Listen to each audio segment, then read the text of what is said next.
Man, I know y'all sick of me, man. I know y'all sick of me after every a daggone Denver Nuggets win. I got to come in here and remind y'all that we told y'all that good basketball can be played I mean, like, listen, you don't have to have, man, bro. Like, it's so much stuff I want to talk about, right? But shout out to Denver for getting another win, albeit it was the Washington Wizards, and they're not a very good team right now. They played them hard though. This team is still playing for each other, still playing for their coach.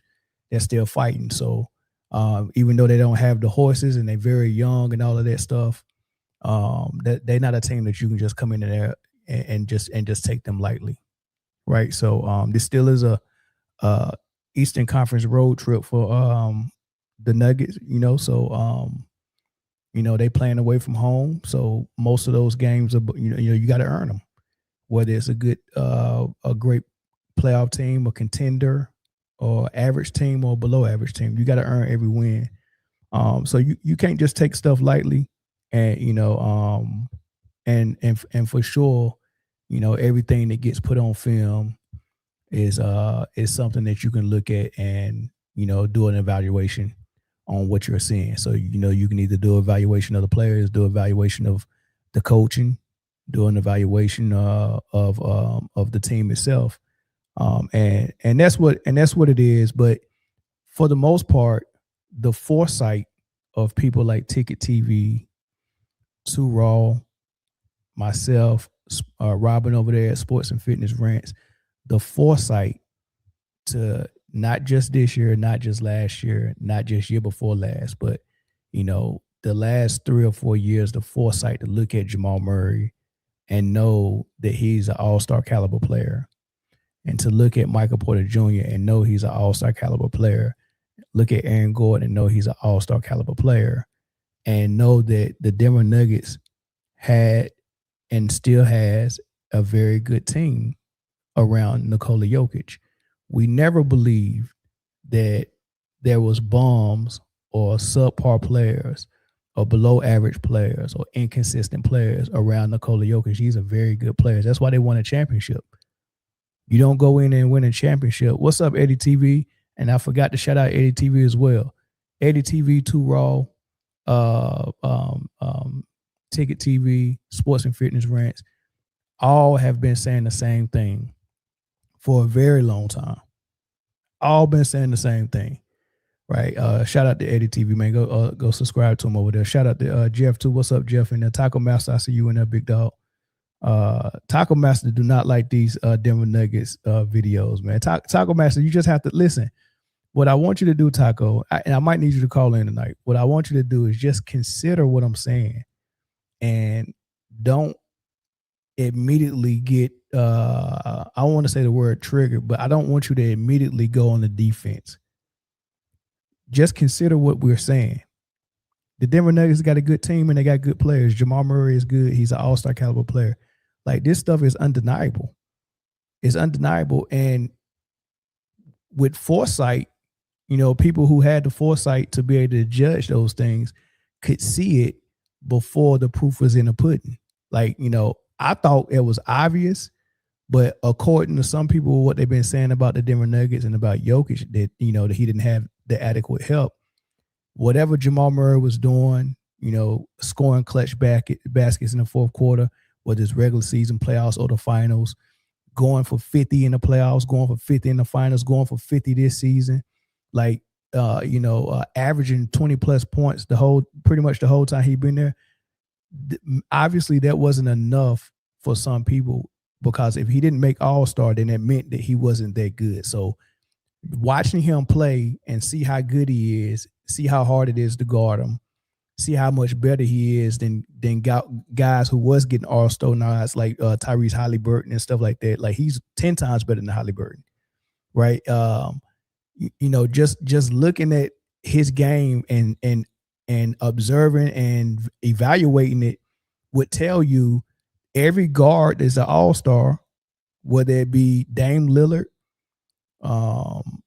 Steph, Kyrie, Jalen Brunson, Jamal Murray is right in that category. Now, of course, Steph Curry is legendary, So of course we'll put Steph Curry maybe a tier above that, maybe even Kyrie a tier above that. Kyrie and Steph is, they're, for the point guards, and sometimes I kind of separate, because it's some guys like SGA that play point guard and Luka that play point guard, that I would just call them a off guard, that just happen to play point. Same thing with Cade. So if we just talk about like point guards and point guard bodies, Steph, Jamal Murray, Jalen Brunson, Kyrie Irving, those guys right there, I think Steph and Kyrie is a set apart from all of them. Trae Young, Brunson, Murray, all those guys are under Steph and Kyrie. And when Dame was healthy and in his prime in Portland, he was up there as well. So those three guys, Dame, Steph, and Kyrie, separate them. And then if you want to include the big guards like K, SGA, Luka, separate them.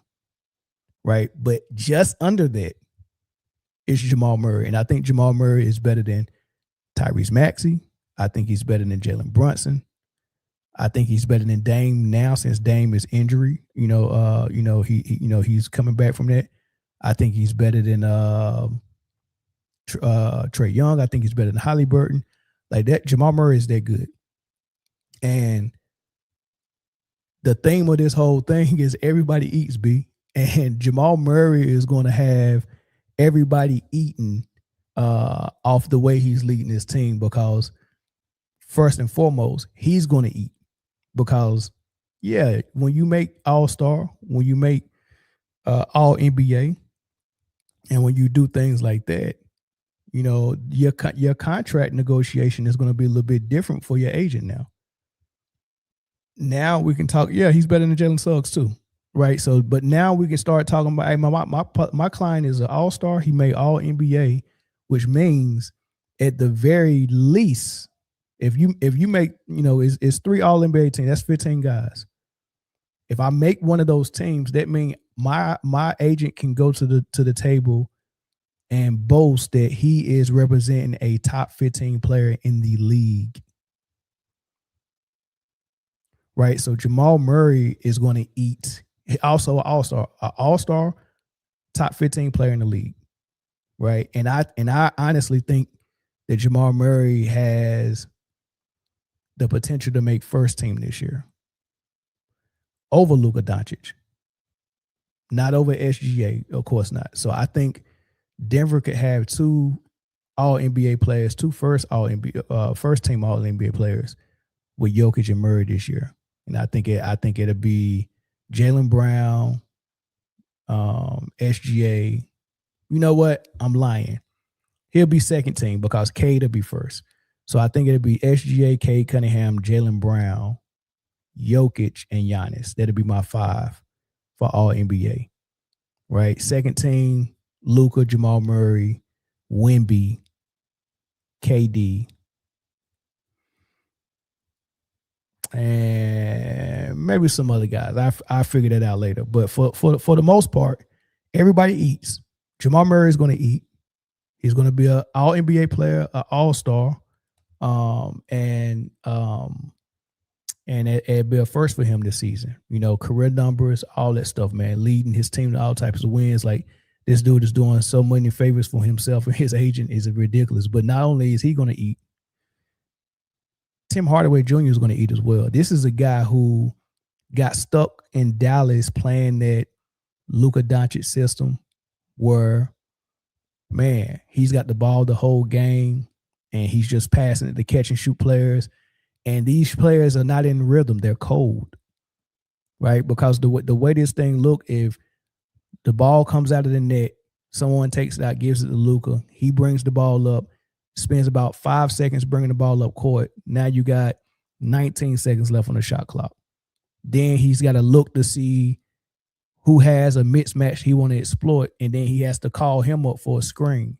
By the time he get to that screen, use that high screen and roll, whether they switch, hedge, double, whatever they want to do off of that. I say probably another 5 seconds off the clock by the time you do that. And now it's down to that's 10 seconds off the clock. So now you got 14 seconds to work with. And by that time he's taking 15 dribbles, use one screen, it's 3 other players standing at the 3-point line, and he's got a probe to figure out if he want to go all the way to the cup, get 2 feet in the paint, draw a double team and kick out. And whoever he kick out to, by the time you get the ball, it's about 6 seconds on the shot clock.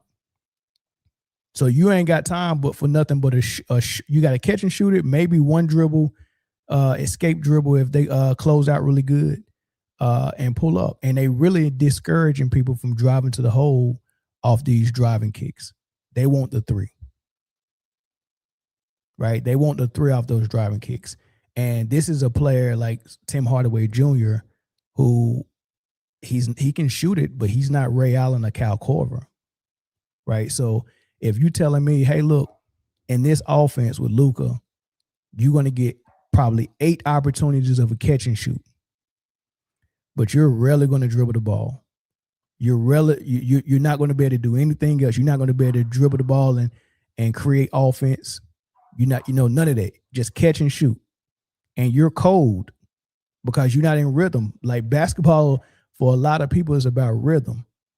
I know when I can percolate and do my thing and see a couple of shots go down, I'm feeling good. I might look like a pure shooter one game if I get warmed up enough and percolating, but I'm not a pure shooter. So if you put me in a situation where I can't get loose and I'm just standing in the corner watching somebody else get loose, and then when you throw me the ball, I got to be able to shoot it like Ray Allen. Some games that's not going to work. Most games that's not going to work. One game I might get hot and I might be able to knock down 5 out of 7 and look good, but it's going to be some games like I'm probably going to be 1 for 7. And then when I go 1 for 7, what happens? Well, Luka got 8 assists, 8 rebounds, and 30 points. So it's not his fault. So the loss always goes on people like Tim Hardaway Jr. And then what happens? Well, we got to put you on the bench and put somebody in who can make these shots, because the offense don't even work if the shooters aren't knocking down shots. Luka would get his numbers, but we would lose. Luka's numbers are already penciled in. When you play triple-double basketball, their numbers are already penciled in because the entire team is actually operating to get his numbers. Like, it's not a team operating to get a win. The team is operating to get his numbers, and then we just got to figure out in the game how we go get the win. But we already designed the offense to get his numbers. We're not designed to win. We're designed to get numbers, and then winning is an afterthought after that. Get those numbers first. Make sure he get those numbers. Winning is an afterthought. Figure that out. And if you're making shots and you're not, and you're shooting 40% from 3, then a lot of times you go get the win. You a lot of times you get the win if you're hot, right? So that was Tim Hardaway Jr. in Dallas, and then he got benched and couldn't get off the bench, and his dad been on several podcasts is talking about how horrible it is to play with Luka and how horrible that offense is. I've done videos on it. Google Man Down Sports Tim Hardaway, and you'll see me talking about that. You'll see Tim Hardaway talking about it. And then Tim Hardaway Jr. was benched, and the next thing you know, he was out of Dallas. And then, I think he was in Detroit a year, but, we haven't seen him like this. Not even when Jokic was there was he looking this good. If he was, he would have been starting over Cam or Christian Braun, but he wasn't even starting over Cam or Christian Braun. He looks phenomenal now. As a matter of fact, before this game, this was his jump from 13 to 17 points. Nice jump. But the jump for Peyton Watson is insane. This dude averaging 25 a game. That jump is insane. So Tim Hardaway Jr. is going to be in the discussion for 6th Man of the Year. I don't know if he'll get it. There's some other good candidates, but he's going to be in the discussion for sure. Dave Adelman is going to be in discussion for Coach of the Year. He wasn't in discussion for Coach of the Year when Jokic was playing, but now under Murray's watch, Murray is in the MVP race. He's in the all NBA race. He's in the All-Star race. Dave Adams is in the Coach of the Year race. Tim Hardaway Jr. is in the Sixth Man of the Year race. And now Peyton Watson is looking like somebody. Now, mind you, these both were players that come off the bench, Tim Hardaway Jr. and Peyton Watson. Now Peyton Watson averaged 25 points ever since Jokic went down, and ain't nobody rushing Christian Briana to come back at all. He couldn't hit a daggone three-pointer to save his life anyway. And he's smaller and shorter than Peyton Watson.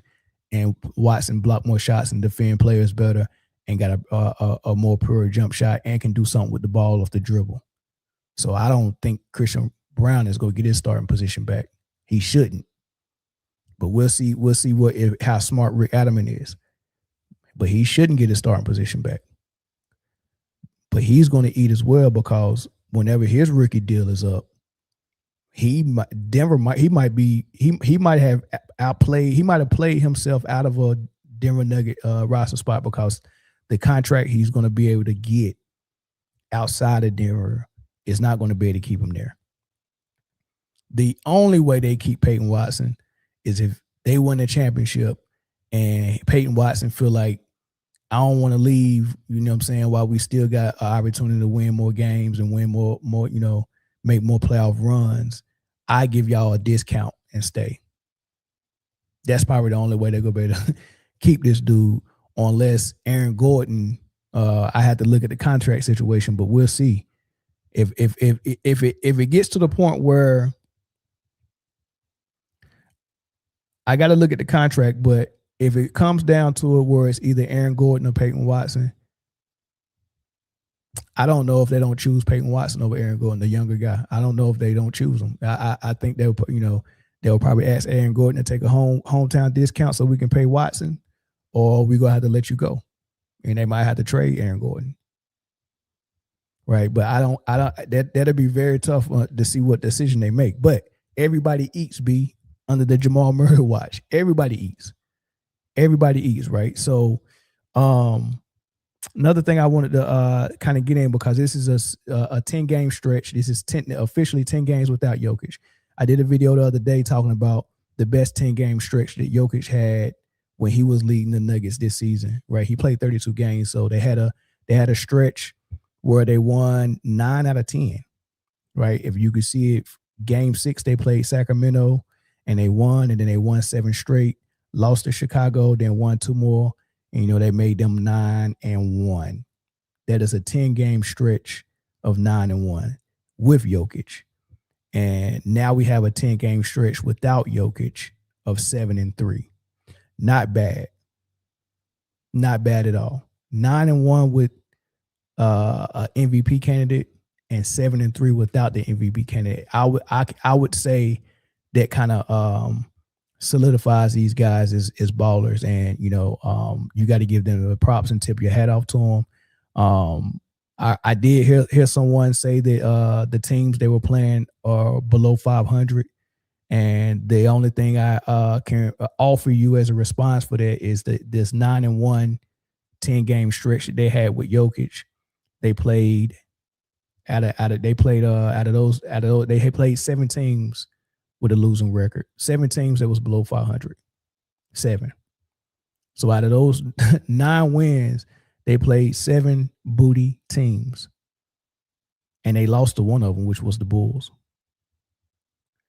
Right. So y'all, next time y'all hear someone say, oh man, we can't count these wins that Jamal Murray is leading them to because they're not playing nobody. I just want you to know that they ain't really played nobody that often all year, to be honest with you. And the best teams they played so far this year was Boston and Toronto, and that was without Jokic, and they beat them. Right. Well, I would say Minnesota was probably one of the best teams they played as well. Right. But yeah, so Minnesota, really, they beat Minnesota with Jokic. They lost to Minnesota as well. But yeah, without Jokic, they beat Boston and Toronto, 2 very good teams. Teams in the top 3 in their conference. Right. So yeah, if you go and validate this 10-game stretch, the 7-3 without Jokic, you definitely got to invalidate the 10-game stretch they had with Jokic. And that's just being real about it. 42 points for Jamal Murray, 3 rebounds, 6 assists. He did have 5 turnovers. He did get a little sloppy with the ball. But I'm impressed. Another thing I wanted to kind of get into, because I did say that Jamal Murray is officially in the MVP race now. And I pull up the NBA.com's I'll pull up the article because this is pretty interesting. There's the article. Right. Let me see if I can make this a little bit bigger. Pause. Kill MVP ladder. Shai Gilgeous-Alexander reasserts himself at the top. Right. So in the NBA.com has finally moved Jokic off the top. It took them a whole week to do it. But Shai, 32 points, 5 rebounds, 6 assists, best record in the league, and on pace to probably make a all defensive team. That's pretty good. Nikola Jokic, averaging triple-double. That's pretty good as well. Luka, averaging almost a triple-double. That's pretty good as well. And also the scoring leader.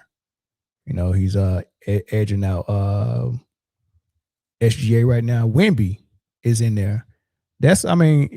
Sometimes he plays like an MVP candidate. And sometimes sometimes he don't. Jaylen Brown is definitely playing like an MVP candidate. 28 points. I never seen him average this low of rebounds, but Tatum was the guy that played a lot of power forward for them when he was healthy, and he rebounded very good. He like for because I think when Tatum first came from Duke, man, he might have been listed at 6'8", but this dude is 6'10" now. And he plays power forward for them sometimes, and he's the guy that helps on the glass. He had a lot of 10 rebound or 10 plus rebound games. So Tatum was always the better rebounder. Or he got more rebounders. I'm not gonna say he's the better rebounder. That might be true as well. He might be the better rebounder, but just because you average more than somebody don't mean you're the better rebounder. Sometimes is you put in a scheme to do different things. Like Jaylen Brown is a defender that really is on the ball wreaking havoc. So when you're on the ball applying pressure most of the times, you're not going to be the guy that's in position for the rebound. So take that into account. But I would have thought he would be around 5 rebounds a game, 6 rebounds a game. But that's shocking to see 3. 28 points, 6 assists, 3 rebounds. And then the next 5, that's the top 5. And I agree with this. It's until we get to number 3. At number 3, I got Cade Cunningham, the best record in the East, with what he's doing and how he's leading on both ends of the floor. I got him number 3. And then I got Jaylen Brown number 4. Right. So that's my top 4. And then at number 5, I guess it can be a debate for Wemby or Luka. But the defensive end for Luka is really a negative. Right. So they got Cade at number 6. That's interesting. They just like the numbers more than the team success and the defense, right? The offensive numbers trumps winning and defense. Like if you have offense, defense, and you win more than the other candidate, I don't see how just because they're putting more stats up on the offensive end, that means that person should be ranked higher than me. But these people that write these articles and people that are around the NBA community, they just got their wires crossed with numbers and stats and triple doubles. They just really short circuit their brain. But the interesting thing, Cade Cunningham 6, Anthony Edwards 7, Tyrese Maxey 8, Jalen Brunson 9, and at number 10, Jamal Murray. Now, it's real interesting. It's real interesting to see 2 MVP candidates on one team, especially when most of the fan base of that team will tell you that it's Jokic with bombs and 9 all-stars and all this stuff. which is crazy. I know, to be in the MVP discussion, I think that kind of like solidifies a lot of things. Like, like this is the year of myth busting and narrative killing narratives, especially false narratives. Right. I mean, to see Michael Porter Jr. get MVP votes as well, and probably will be selected. I'm not MVP, All-Star votes, and probably will be selected for All-Star this year. To see Michael Porter Jr. make All-Star and Jamal Murray make All-Star the same year, when you separate them from Jokic, is so eye-opening. It's so eye-opening. Like, you really got to do some moving around some furniture to try to dance around, move the goalposts, and figure out a new narrative when you have that. I mean, they're running out of narratives. Like the last desperate attempt was, these wins don't count because the teams aren't good. That was the last, like it, from after that, it gets worse. It's gonna get worse. The reaching and the yoga stretching they're gonna have to do to keep this narrative alive that Jokic has been playing with bombs is going to be insane. I think the last one that they're going to use is, he was playing with bombs, but they got better this year, and we have more of a roster this year. Okay, I'll accept that. Sometimes you just gotta meet a liar where they at, and just accept that and say, okay, cool. You move the goalpost, I'll accept that. The team is all of a sudden this year ready to go and adequate. Now he got a adequate team. Good. And if they don't win it this year, then I'm going to come back and say, now you said the only reason why he wasn't making deep playoff runs and getting back to the finals is because his team was trash, and now his team not trash no more. What's the excuse now? And I don't know. I guess they'll figure out some player that, that didn't show up in the playoffs and stuff like that. I don't know. What's up, Kaja? How you doing? Just Simply Sports. Y'all got to go and check her out over there. Y'all got to go check her channel out, man. Yeah, but 2 MVP candidates on one team, man. I mean, not since when is the last? I mean, it's been players. I think Westbrook and KD, when they was on the Thunder together, I think they both got MVP votes one year. I think Steph and KD may have gotten some MVP votes. Shaq and Kobe, Jerry West and Wilt Chamberlain. Believe it or not, Steve Nash, the year he won MVP, Sean Marion and Amari Stoudemire got MVP votes as well. Right, but this don't happen that often, where you're going to have 2 teammates both getting MVP consideration. And it's legit.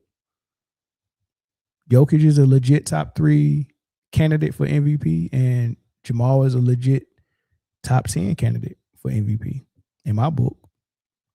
Got to give it to him. I want to show y'all some of this fourth quarter love real quick too as well, because it's interesting.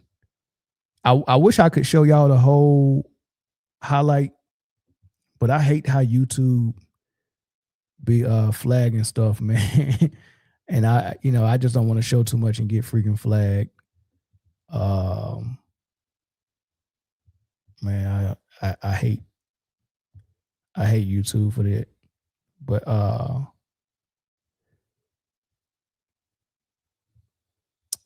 there we go. They're already acting stupid, showing daggone. Skip that. All right, so let's take it back a little bit, because I want y'all to see how they're using Aaron Gordon. It's pretty good. But that's Watson making a play for himself, right? These are the same players that they was telling us couldn't make plays for themselves, and Jokic had to do it for them. Like that was like, oh yeah, the only reason why Jokic is playing point guard is because can't nobody else do it, and can't nobody else get their own shot and create their own shot. and nobody can create from for anybody else's either. And I'm like, no, I promise you, these guys, especially Murray. Now I didn't know Peyton can go like that, but I knew he could go a little bit. I knew Michael Porter Jr. could go. I knew Aaron Gordon can go. So I'm like, no, they can get their own shot. They don't need Jokic to set them up. That's a choice. That's a choice that Denver coaching staff and Jokic is making. That's a choice. They're choosing to say, hey, we want Jokic to get all the assists. That's their choice. They had about 30 assists tonight, right? You ain't supposed to be able to do 30 assists as a team, I thought, without Jokic. Like, how did that happen? By osmosis or magic? Like, how did the Nuggets get 30 assists tonight without Jokic? First of all, how did they even get a shot off tonight without Jokic? Because from what I'm hearing, they need Jokic to set up all their shots. But I just seen Watson just daggone take a guy one-on-one and got all the way to the cup, right? But let's see if these are the same split actions they're doing with Jokic up top. And this is Zeke Naji doing this, right? And that's Pickett just making a simple pass to a shooter off of a screen. That would have usually either been Jamal Murray or Jokic. Jamal Murray and Jokic were the only two people authorized to make that pass. They wouldn't allow nobody else to do it. Now that they don't have a choice, they have to utilize their whole team now. And these passes that Jokic be getting some of his assists off, anybody on the team can get that. Who can't throw that pass right there in the shooting pocket for a shooter like Tim Hardaway Jr. without Jokic being in the game is because he's coaching from the bench. All right, so here's Aaron Gordon getting the ball right here in the high post.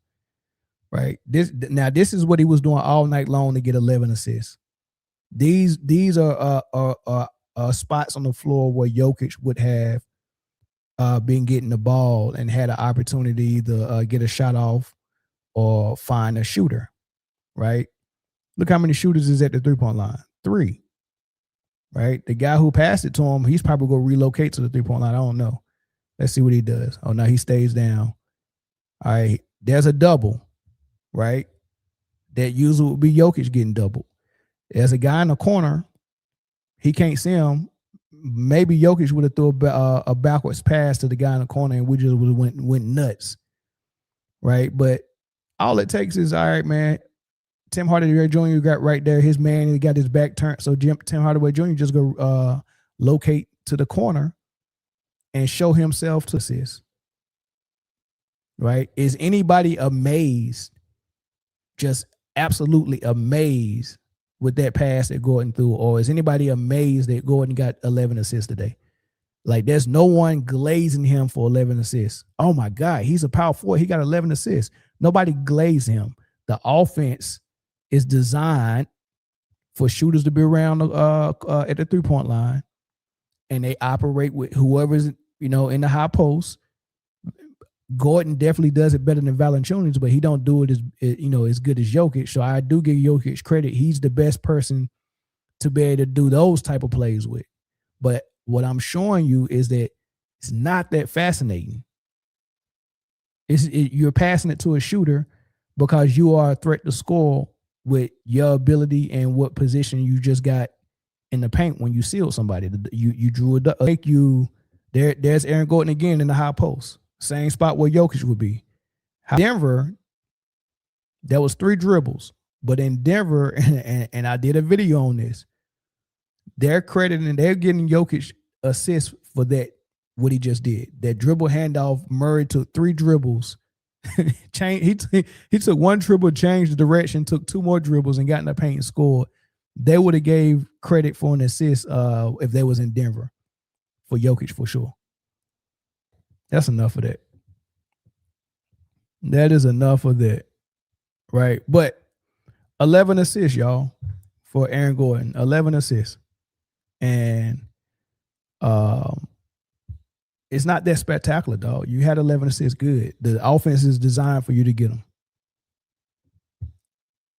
That has to change if he wants to win a championship. He needs to actually play center more. Yeah, I agree. He's moving like this all throughout the playoffs almost every year because he gets more freedom around that point.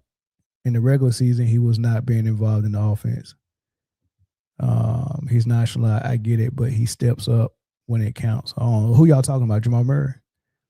Denver Nuggets fan, what's up? In my opinion, the Nuggets to keep Watson, Gordon, Cam, Murray, and trade Jokic for 4 or 5 picks and a defensive center. Jokic can stat pad somewhere else. We can't change him, and Murray can be Kobe. I'm not sure about that. Jokic, I mean, just because the Nuggets can play well without Jokic and win some games don't mean they can win a championship without Jokic. I mean, Jokic is a top 2 player in the league. You don't trade a top 2 player. You get what I'm saying? Like, you don't trade a top 2 player, top 3 player. You keep them, especially when they're in their prime, right? So it is what it is, man. Like, Stockton and Malone had a squad, and I mean, was they gonna be good enough to beat the Bulls and Jordan? Nah. But you know what I mean? But they had 2 tries at it. And it would have been easy to say, well, I mean, let's just get rid of, let's see what we can get for Stockton, or let's see what we can get for Malone. I mean, sometimes you got to keep the game together, and sometimes the game that you got is just not good enough to get the championship, right? So you keep coaching, you keep trying to get better. Luck can happen. Maybe you have a year like Toronto had with Kawhi Leonard, where you get to the championship and KD, gets hurt, and you get you a ring. You get what I'm saying? So you got to keep pushing and keep pushing. It ain't time to give up on Jokic. Yeah, he does need to play better defense, and he does need to abandon the triple-double basketball for his team to get into a more dominant, position as a team. Like, I want to see them dominate the way sometimes OKC dominates. OKC been dropping a lot of games lately, but they got a factor to them where they dominate teams, where they just overwhelming them. And I think Denver got that type of team where they can overwhelm you and just destroy you, but you can't overwhelm people with just scoring. You have to overwhelm people with scoring plus a defensive attack. Like, your defense has to be an attacking defense. Like, you can attack people with your scoring, but your defense has to be attacking as well. And that's what OKC do. They attack you on defense, and defense creates fast break points. Those are the easiest baskets you can get off of a turnover. No set defense. You get numbers half the time, 2-on-1s, 3-on-1s. You get what I'm saying? Like, defense at the point of attack, at the ball. I'm pressing you beyond half court, or I'm pressing you from half court in this constant pressure. Right? So Denver has to hang their hat on that type of defense. And then if you do beat that pressure, it has to be shot blocking at the rim. It has to be. It has to be physical play. It has to be some fouling at the rim. No layup rule. But that laissez-faire attitude that Jokic got to points in the paint, once he get in the paint, he be like, all right, that's it.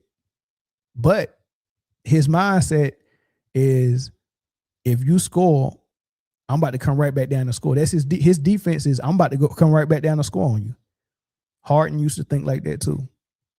Luka, I don't know where that comes from. Yeah, I just gave you a layup, but I'm about to score. Now it's 2-2. But the way Kobe or Jordan or Elijah Wan think is, I just scored on you, it's 2-0, and now I'm about to get a stop and go down here and make it 4-0. So they're thinking about compiling stops and then piling up points. That's how you win by a great margin.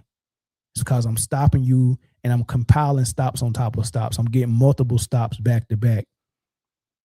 And then I'm scoring back to back, right? But Jokic, Luka, Harden, the way they think is, well, if you score, you can't stop me. I can score right back. Harden used to think, oh, you just scored 2? Well, I'm about to come down here and get 3. Now what? Like, that's like, you can look at them and see their body language and see that's how they operate. That's how they think. Like, they will let a guy blow by them for a layup, and the way they move their feet is so slow when they're defending. But as soon as that ball get in their net, watch how fast they move toward the ball to get the inbounds. They be moving fast. I ain't seen Jokic move this fast before in my life after a made basket. After a made basket, how quick his feet move and his hand is like this. Give me the ball. And then he rush up court. Most of the time he come over here and try to foul bait. Like if you go on a run and he'll be like, all right, man, I done missed 2 shots, man. I'm a little bit off. He'll come up and foul bait. It'd be a 7-footer flopping. I'm like, sheesh. Boy, that's so crazy. And they be giving him the calls, and if they don't give it to him, he'll cuss you out and say some Serbia stuff to you. I'm like, man, this is crazy, dog. I couldn't imagine Shaq doing that. Right? So yeah, that mindset of stopping you, scoring on you, stopping you again, scoring on you again is different from, well, if you score, I'm gonna come down here and score too. I'm gonna even the score. That ain't what I want my best player to think like. How many guys that were 280 pounds were great defenders? All of them had slow feet. Jokic just can't jump, and he is athletic. You know what? Marc Gasol. Marc Gasol got Defensive Player of the Year one year. He moves exactly like Jokic. Exactly like Jokic. Zubac right now moves exactly like Jokic, plays way better defense. I seen Quentin Post for Golden State. He got called out for his defense so much last year as a rookie. Watch him this year. I was very impressed with what Quentin Post was doing defensively this year. Al Horford, you know, especially at his age, he moves like Jokic. He plays defense. Embiid slow as hell, plays defense. I mean, it's a long list, dog. Tim Duncan couldn't jump over a phone book. He was, I mean, how many? He probably got like 10 defensive team that he was selected to. Greg Ostertag, great defense. Mark Eaton, great defense. I mean, the list goes on, big dog. The list goes on, man. Don't give me a challenge.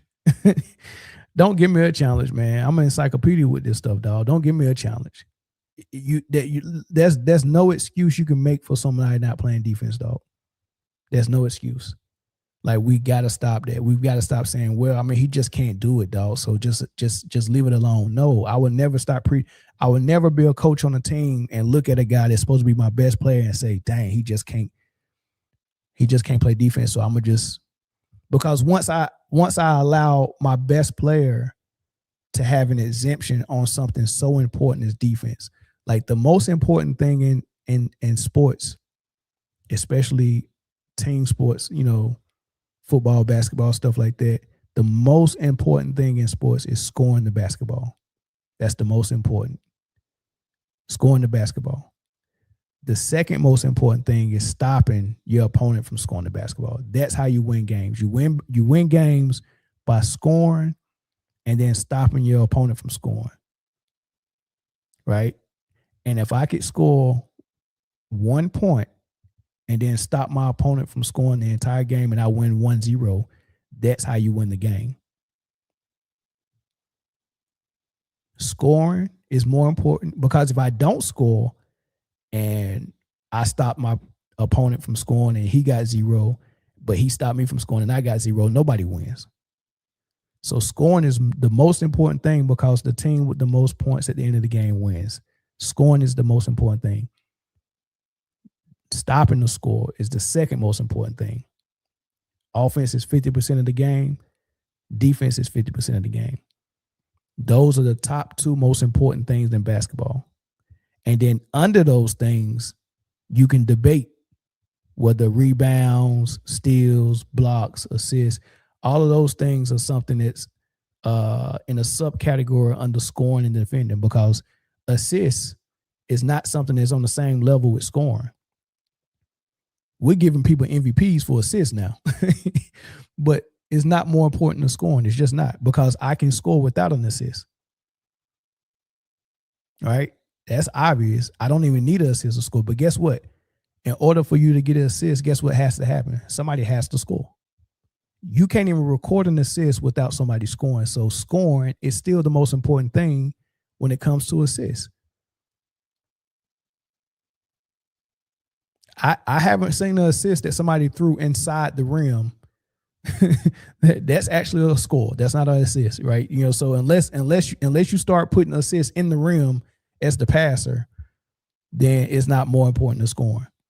And then as far as defending and stopping your player, we talk about rebounds. How important are rebounds? Well, not important than defense. What defense does is force a missed shot. You can't even get an opportunity for a rebound without a missed shot. And how do you force missed shots? By defending well. I'm going to defend you so well, you're not going to get an easy shot. You're not going to get at the rim. If you do get at the rim, I'm going to challenge it. Like all of those things, like stopping your man. I'm not even going to say steals and blocks at this point. Stopping your man, which there's no stat for. There's no stat for stopping and standing in front of your man and forcing a missed shot. There's no stat for that. They don't keep the stat for missed shot or forced missed shots. They don't keep that stat. But we can acknowledge people like Shane Battier, Bruce Bowen, Tony Allen. Those were great defenders, some of the greatest defenders, but they did not stuff the stat sheet with steals and blocks. They just got on their man and stayed on them and forced missed shots as much as possible. So even the defensive stat of steals and blocks is not important. Those two stats are not more important than defending and standing in front of your man and stopping your man, challenging the shot. You might not even get a block for challenging the shot, but being a rim protector, just by being there, you're going to opt to pass out. You're not going to take the shot attempt. You might alter your shot and throw out something whack, right? So there's not a stat for every great defensive player to record. Sometimes it's just, I force you into a missed shot. And then once I force you to a missed shot, somebody like Luka, who we're hiding in the corner on the worst offensive player, trying not to get him cooked, he gets the luxury of coming by and grabbing a rebound after I forced a missed shot. Or after I put pressure on the ball and someone drove to the hole and my pressure forced him to throw a mishap or a bad pass, that somebody like Luka, who's off in the corner guarding nobody, just playing free safety like Ed Reed, can just, I'll take that. Thanks for that defense and that pressure on the ball. And then he threw that pass and nobody was there. And I just get to get the steal. I get the stat, but I'm the worst defender on the floor. But I get to get 2 steals like that a game because I got good defenders on my around me. You get what I'm saying? So the most important thing is offense and defense. There's no ifs, ands, or buts about it. All these other stats, rebounds, steals, blocks, and all that. Blocks is real good. Blocks is a good way to show you that they're rim protecting. But sometimes steals can be deceiving. Sometimes rebounds can be deceiving. So you really have to have a good grasp of basketball and how the NBA operates to have an idea of what's really going on. Like when people are getting rebounds, are they really great rebounders? Like Luka is averaging 8 rebounds. People are saying he's a great rebounder. If I said, hey, look, man, we about to do a rebounding drill, we get to pick a player who we think will win this rebounding drill, and I pick Dennis Rodman, who in their right mind in the chat is going to say, well, I'm picking Luka Doncic to go up against Dennis Rodman? Right? Sometimes when you say this dude is a great rebounder because he averaged 8, sometimes you got to put it in perspective and say, would I match him up with Dennis Rodman and say, keep him off the glass? Would anybody in the chat, and I just want to know, who thinks Luka is a great rebounder? If so, I want you to answer the question yes or no in the chat. If y'all was matched up against the Bulls and we had to find out who was going to keep Dennis Rodman off the glass, are you picking Luka to keep him off the glass?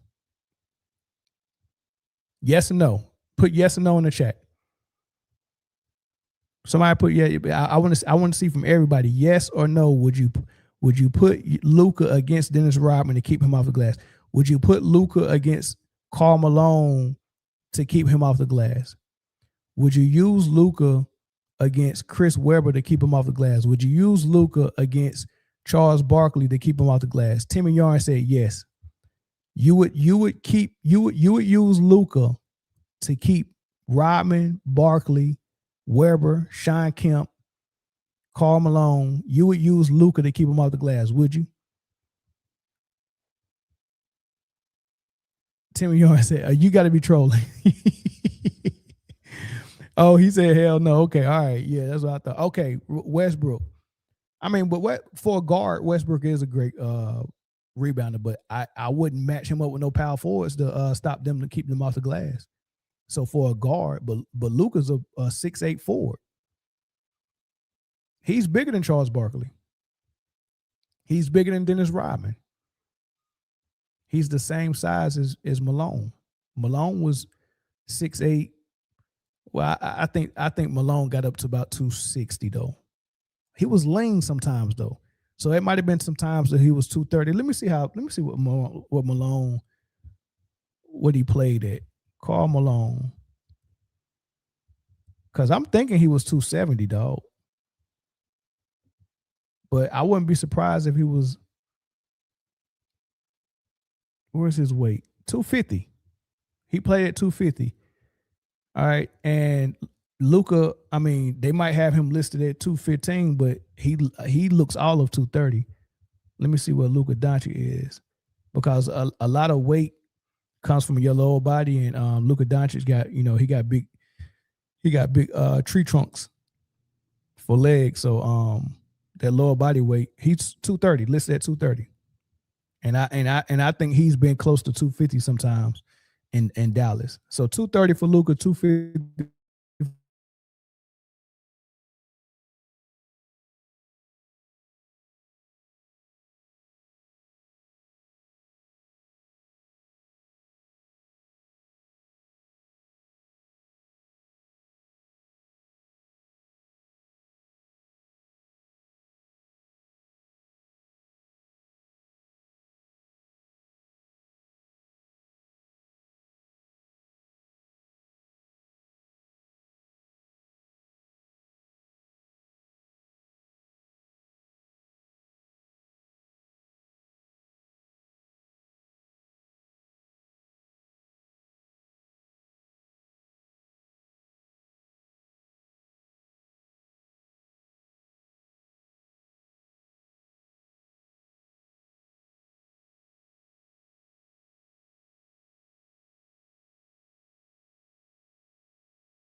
Yeah. Yeah, I had some little difficulties just now. Is my mic still on? Let me know if y'all can still hear me. My computer, it's about time for a new computer, y'all. It's about time for a new computer. All right, can y'all hear me good? All right, good. Yeah, so yeah, Luka is a power forward size dog. A modern day power forward. He's 6'8", 230. Karl Malone was 250. Barkley was 230. Dennis Rodman was about 220, 225. And they all was 6'8", except Charles Barkley was 6'5". So Luka's 6'8", 230. That's power forward size. So would y'all consider Luka with his 8 rebounds a game a great rebounder for his size? And I think the answer would be no, because you wouldn't pair him up against none of those rebounders and say keep them off the glass. Like he's not going to outwork them and box them out and out jump them for the glass. He's not going to out hustle them. None of those things. Those I want y'all. What I want y'all to do for homework for real is anybody who is who's playing triple double basketball. LeBron, Harden, Westbrook is not playing triple double basketball anymore. But Luka, Jokic, LeBron, Harden, Caitlin Clark. If you ever get a chance to see them play, what I want y'all to do is I want y'all to watch how they get their rebounds. Right? And I want you to count how many rebounds they get. If they get 10 rebounds that game, I want you to make a mental note of every rebound they get, and I want you to count how many of them were impressive. Like how many rebounds did they work for where the shot went up, they found a man, they boxed him out, and they went and got the ball at the apex and brought it down. That's a rebound that takes effort. And then I want you to count, on the other hand, how many rebounds they just get uncontested off of a long 3-point shot taken, and the rebound just fell outside the paint. Nobody battled for it. Nobody boxed out for it. It just fell in their hand. They just had to go and get it. And out of the 10 rebounds that they get, I get, like, if Luka ever get 10 rebounds in the game, I guarantee you, if he boxed out for any of them, it's probably no more than one. If any of them was contested, it's no more than 2. But most of those rebounds are going to be uncontested rebounds. He didn't have to leave the floor to jump to go get at the apex and nothing. He just had to run, take a couple steps over there and let it fall in his hand.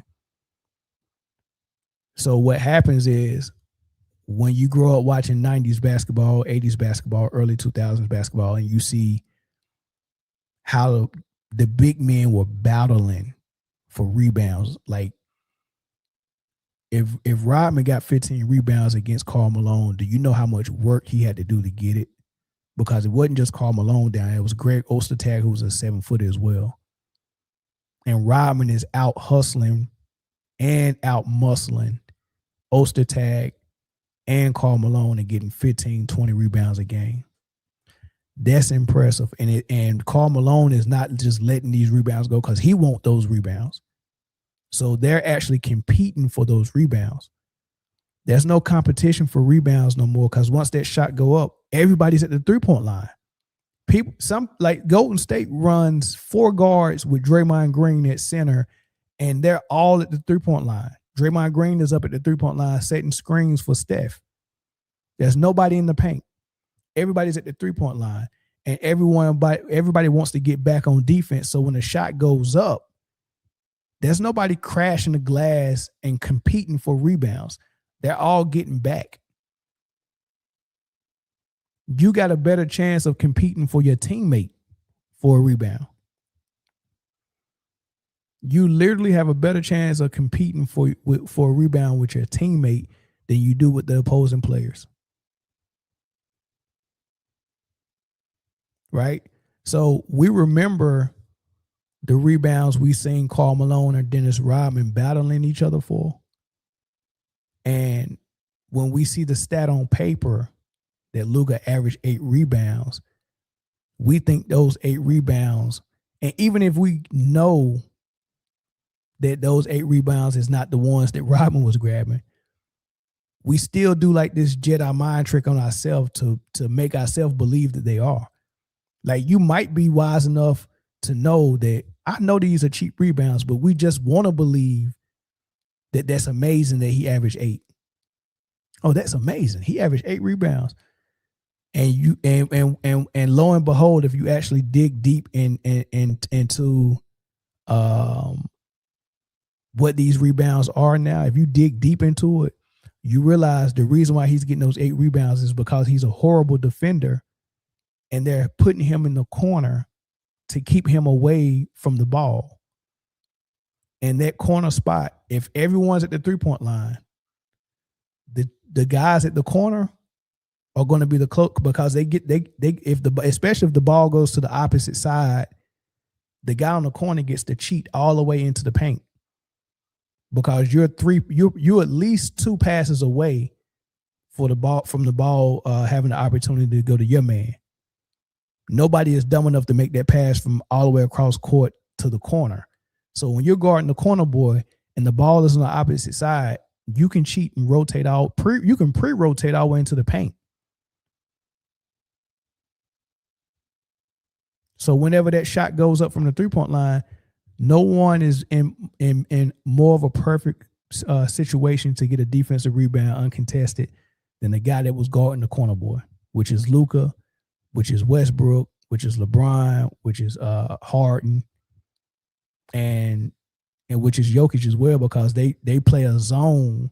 Because what teams are doing with Jokic is bringing him out of the paint and running high screen and roll with him because he can't stop the he can't stop the ball handler once that screen is set. He can't stop him from turning the corner and getting to the paint. So what they're doing in Denver when Jokic is on the floor, they drop to a zone. That way we can always keep Jokic in the paint and keep him away from the screen and roll actions. And what that does is it keeps him in there to get those cheap rebounds. But I will say this, Jokic is a great rebounder. So, but his numbers are a little inflated. Rebound, assists are inflated numbers, and sometimes steals are. The only thing there's real work, just like it always has been. Well, I ain't gonna say just like it's always been, because they made scoring easier because they took away some of the physical defense. So it's not the same, but scoring still is a skill that you really have to work on and be good at. So scoring is still premium. And block shots. If a person is getting a lot of block shots, they're earning them. If a person is getting a lot of points, they're earning them. So points and blocks, I trust those two stats more than I trust steals and rebounds. Steals and rebounds, you really have to go and watch the game to see if these are cheap rebounds and cheaper. And assists, steals, assists, and rebounds. You can't trust those stats no more. Steals, assists, rebounds, not that trustworthy. Every person that gets 8 rebounds aren't great rebounders. Every person that gets 11 assists, 12 assists aren't helping their team. Sometimes the fact that you're spamming assists is actually slowing your ball club up, and is actually not allowing some of your other guys to get things going. Because I'm a guy, I want the ball to make some plays myself. I can take my man one-on-one.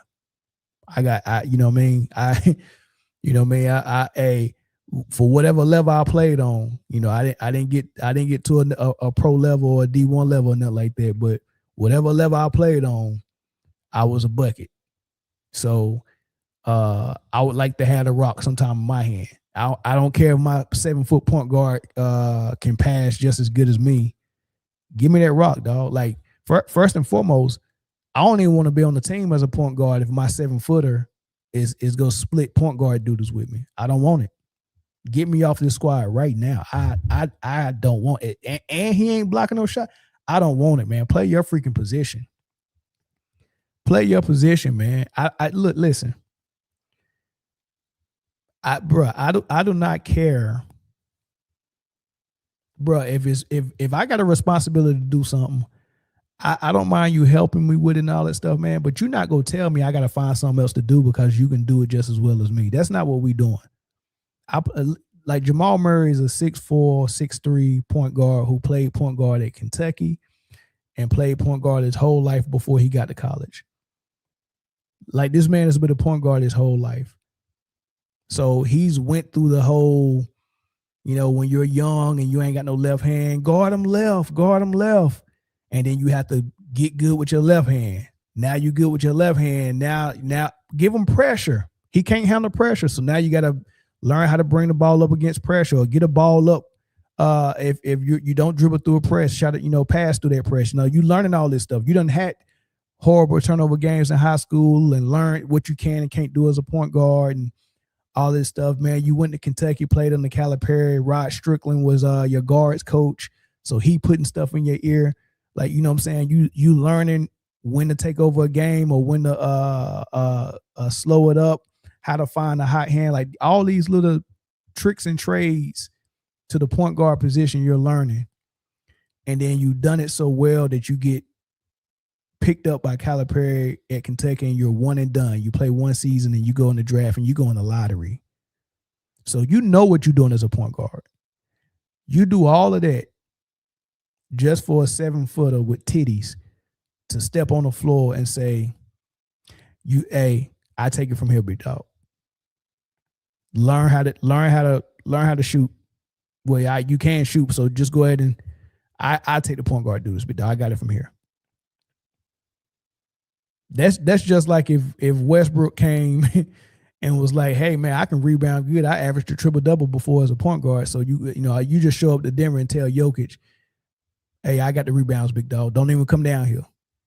This is my territory. Let me snag these rebounds. I need these stats. I need 10 rebounds a game. I'm trying to average a triple-double again, so don't bring your fat ass down here no more to get no rebounds. Stay up there. That's what Jokic is telling Jamal Murray. Hey, I know you're a point guard and you've been trained to be a point guard your whole life. I got it, dog. Don't even worry about it.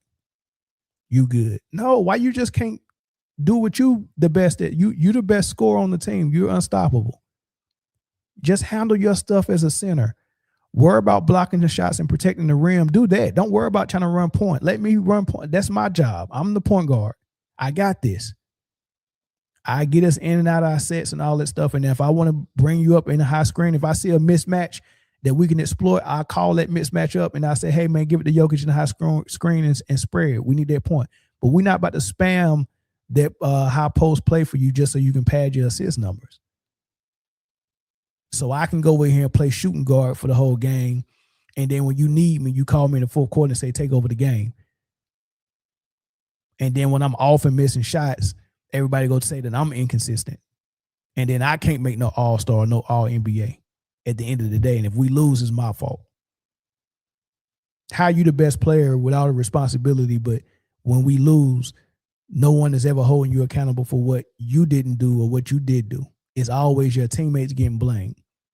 How you gonna be the head honcho and then escape blame for everything? You get what I'm saying? Like, I hate leaders like that. I hate leaders that want to do everything and micromanage everything, but then when it go wrong, you blaming somebody for not helping you or not doing it.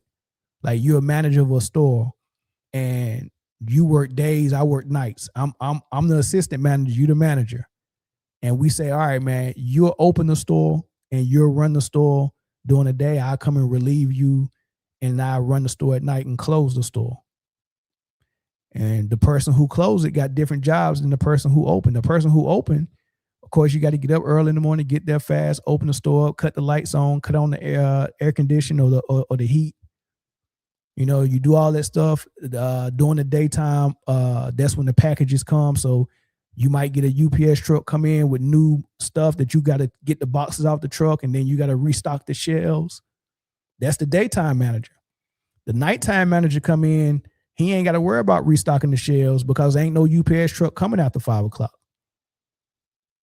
So the boxes are already here. You do the daytime manager, you do the inventory, put everything on the shelf with everything. All I got to worry about is the nighttime manager is coming in on time, making sure everybody's here, right? Run the store, clean it up, mop it before we leave, count down the register, lock the doors, count down the register, put the money in the safe, document some stuff, lock the doors, right? We got two different jobs. We work hand in hand together. What someone as a micromanager would do is say, yeah, you got the nighttime shift and you count the register down and you put the money in the safe and you lock the doors. But I got trust issues. So when it's time to close, I'm going to come back in the store and I'm going to count the register down for you. And then I'm going to daggone make sure the doors are locked and set the alarm because I just want to do that. You know what I mean? I want to micromanage everything. I'm like, well, why do you got me here then? If you want to do that, why would you want to do that? But then as soon as he forget to lock the doors one day and somebody breaks in and steals some stuff, he go blame me. I'm like, man, how the hell is that even? Dude, you took the job from him. You the one that was doing it. That's what Jokic is doing. He's saying that Murray is his help. Gordon is his help. Michael Porter Jr. is his help. But I really don't want you to help me because I want to do the assist and the point. I want to do all of that. Help me on defense, but offense, I just control everything. I'm going to micromanage everything on offense. But if it goes wrong, my fans go blame you. Same thing they was doing with LeBron. My fans go blame you if it go wrong. If we lose, they go blame you. I'm like, how are you not blaming the person who's took it upon his own shoulders to say, I want to do everything? If I'm going to take the blame, let me go down the way I want to go down. I got the point guard, Jokic. Don't worry about this. We got this. We done showed everybody 10 games of we can get 25 to 30 assists without spamming Jokic assists. That's not important or essential. We don't have to spam Jokic assists to get buckets. We don't. I've been telling people that for years. People thought that I was joking. Now they can see it's not a game. You do not have to do that. It's not necessary. All right, let's open the phone lines up.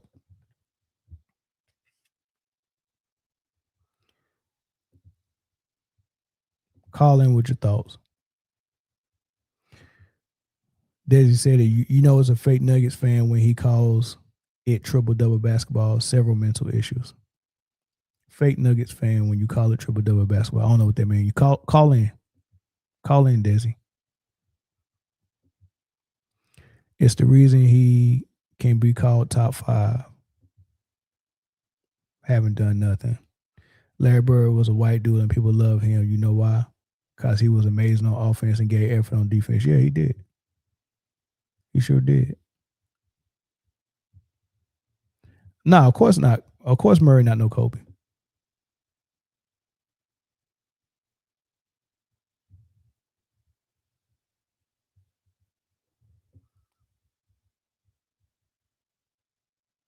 He said that's why I want Jokic trade. Oh man, no man. I think Jokic would be fine if he didn't play triple double basketball. That's all he got. All he got to do is play triple. Like his defense is bad, but is not as bad as Luka's. Right? It's not as bad as Luka. The only time I bring up Jokic's defense for real is when he really just giving up dumps and layups. Sometimes he just really be giving them up, man. But, you know, he just got to change his mindset, man. You know, like I want to see him hard. I want to see him play like rough like Bill Laimbeer did on defense. That's what I want to see. I don't want to see finesse on defense. I don't want my 280-pound center to be 7 foot and be finesse. Like it's pretty in the post when you showing your footwork and you showing your up and unders and your reverse pivots and your spins and your quick spins and, you know, your shimmy shakes and all that. Like I like that, your little floaters. I like when you play with a little finesse. I like it. It's pretty. But we don't need finesse on defense. We need you in the paint, dog. You in the trenches. You know what I'm saying? You in the trenches. Finesse is like being a sniper. But you can't snipe me if we face to face when you're in the trenches together. That's called guerrilla warfare. Imagine being face to face with somebody and you trying to put a scope on. I'm about to snipe them. Man, while you getting ready to put that scope on, I'm going to come in with one of them old school 1800 rifles with the knife on the end. I ain't even gonna load the gun. I'm just I'm gonna put that knife in you like that. Yeah.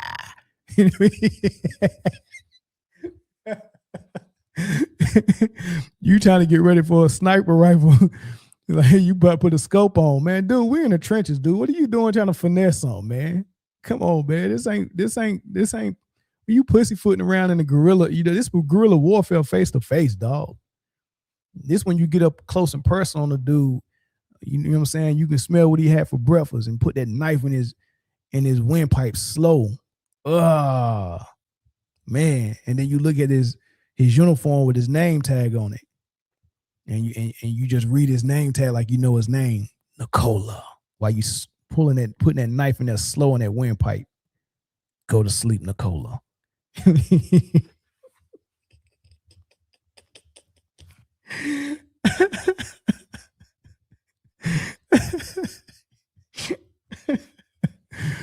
Hey, what he mad for, man? Hold on. Desi 623 is mad. What he mad for? I ain't see his comments. What he say? Oh, that what they call it, fixed bad nets. Yeah. Yeah, Jokic in the trenches trying to play finesse. Jokic in the trenches, people driving at him full speed. And he at there swiping. He's 7 foot swiping at the ball like a little mouse. You know what I mean? Elephant come by, a little mouse just threatening to run up his trunk, man. You know, he doing that type of, he pussyfoot. He on his tiptoes in the paint. Man, you can't pussyfoot around the paint.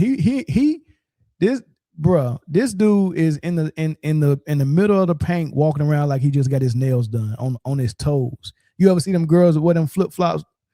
Yeah, after they get their nails done, get their nails painted, and it still be a little bit wet. So they, saying they walking real gingerly. That's how Jokic be in the paint. Nigga, you supposed to roam the paint you supposed to be walking around there like Ving Rhames was in Baby Boy. You know what I'm saying? With your shit hanging out. Nigga making Kool-Aid. Nigga, it's don't come down here, nigga. You got to be like that, man. You got to be like Melvin. You got to be like that in the paint, man. Let your shit hang out, man. And whoever come down there, man, you put a daggone elbow on their chest, man. You got to give at least 2 hard fouls a game as a 7 foot in the paint. Look at the intensity of Kevin Garnett and freaking Dwight Howard when they was in the paint, dog. Shaq and Rob and him. I mean, it's not finesse down there, man. Man, that shit be making my blood boil when I watch that, man. Get up out of this league, dog. Playing like that. Guerrilla warfare down here. What are we doing?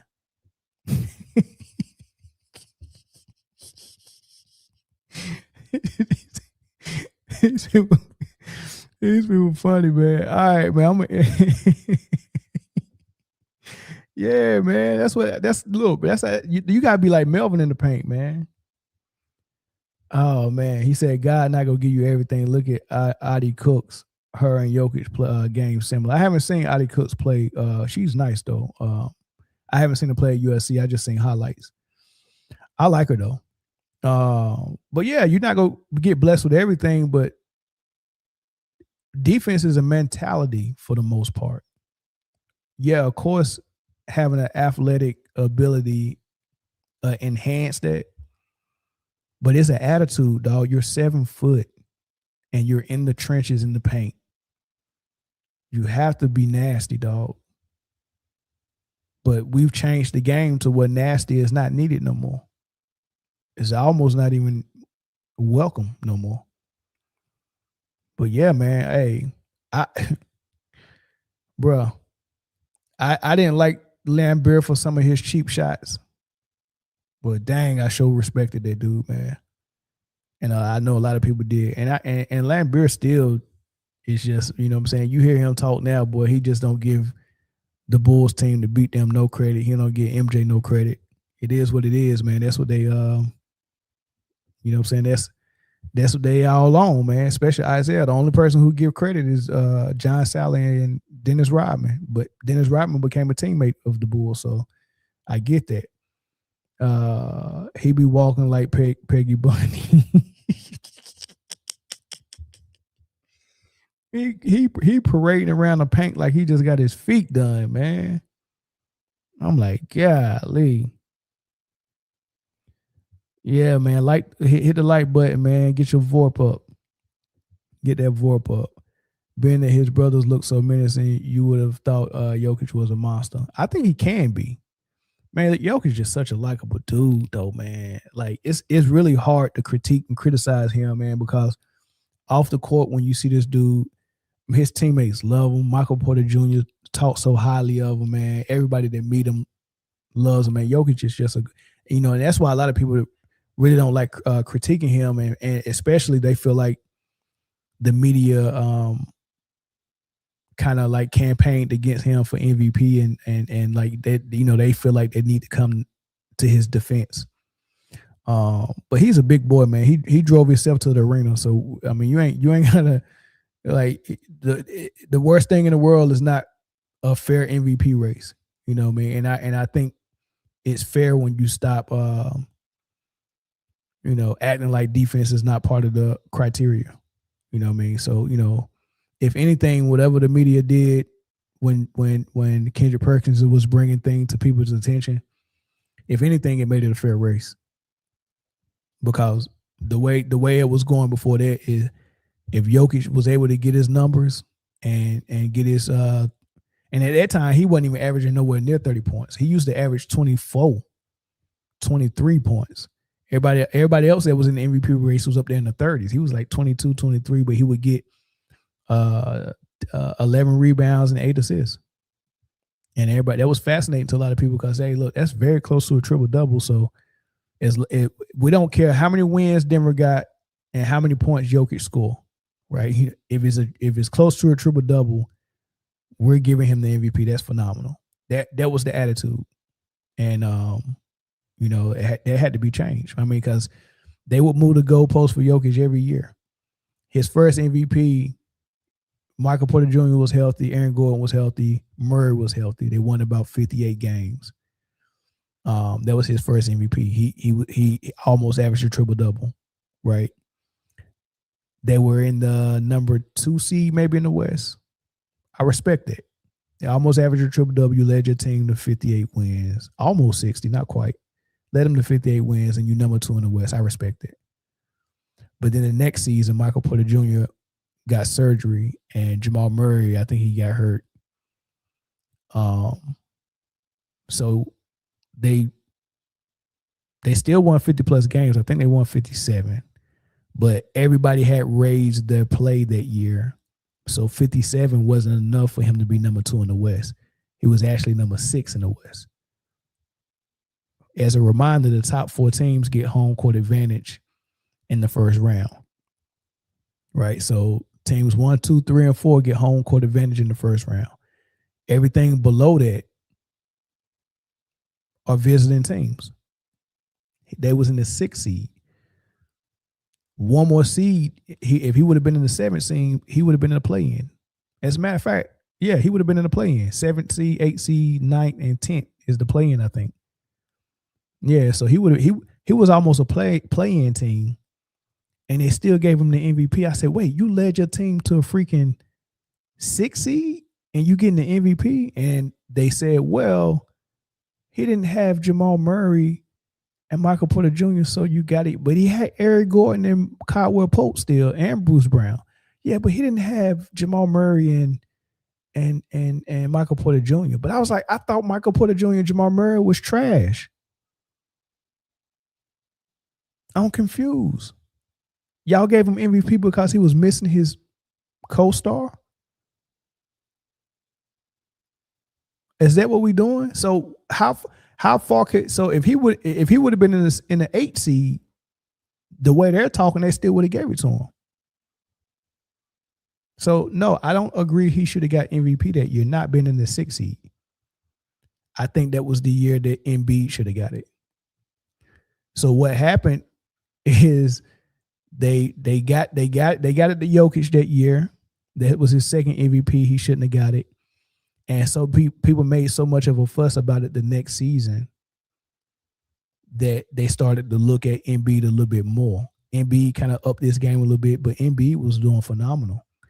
He earned the MVP, right? So Embiid did earn it the third year that Jokic was in the race. But I think Embiid should have got it the second, the second MVP Jokic got, I think Embiid should have got it. And if Embiid would have got it, then he probably would have had less motivation to go for it the next year.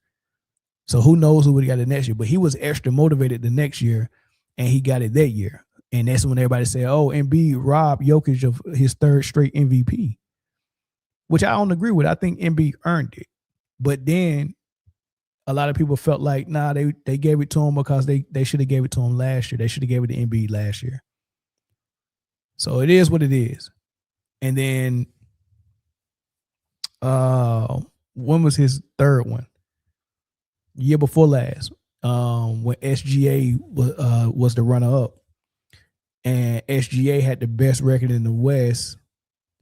I want to say Boston might have had the best record in the league. So Tatum wasn't even a candidate in the top 3 that year. And they said that Tatum's team was too good. So it didn't matter how well Tatum was playing, how well Boston's record was. They would not consider Tatum for the MVP because they said his team was too good. Like, look at the ways they disqualify players to move the goalpost for Jokic. Like, Tatum was my MVP that year for most of the season. I think toward the end, SGA made a very good case for it. SGA was balling that year as well. But since they disqualified Tatum, as a matter of fact, let me pull up the what year was it? What we in? 2025, 26. So 24, 25, 23, 24. 2023, 24 MVP race. I want to see what the Oh, let me look at the standings first. Yeah, so Boston won 64 games that year. That was number one in the league. 64 games. The Thunder won 57 and the Nuggets won 57. So they were tied, but the tiebreaker went to the Thunder, so they got home court advantage. Right. So Thunder won 57, Nuggets won 57, but the Celtics won 64 games, dog. They was 64-18. The only 60-win team in the league. The only 60-win team in the league. And let me look at Tatum's numbers.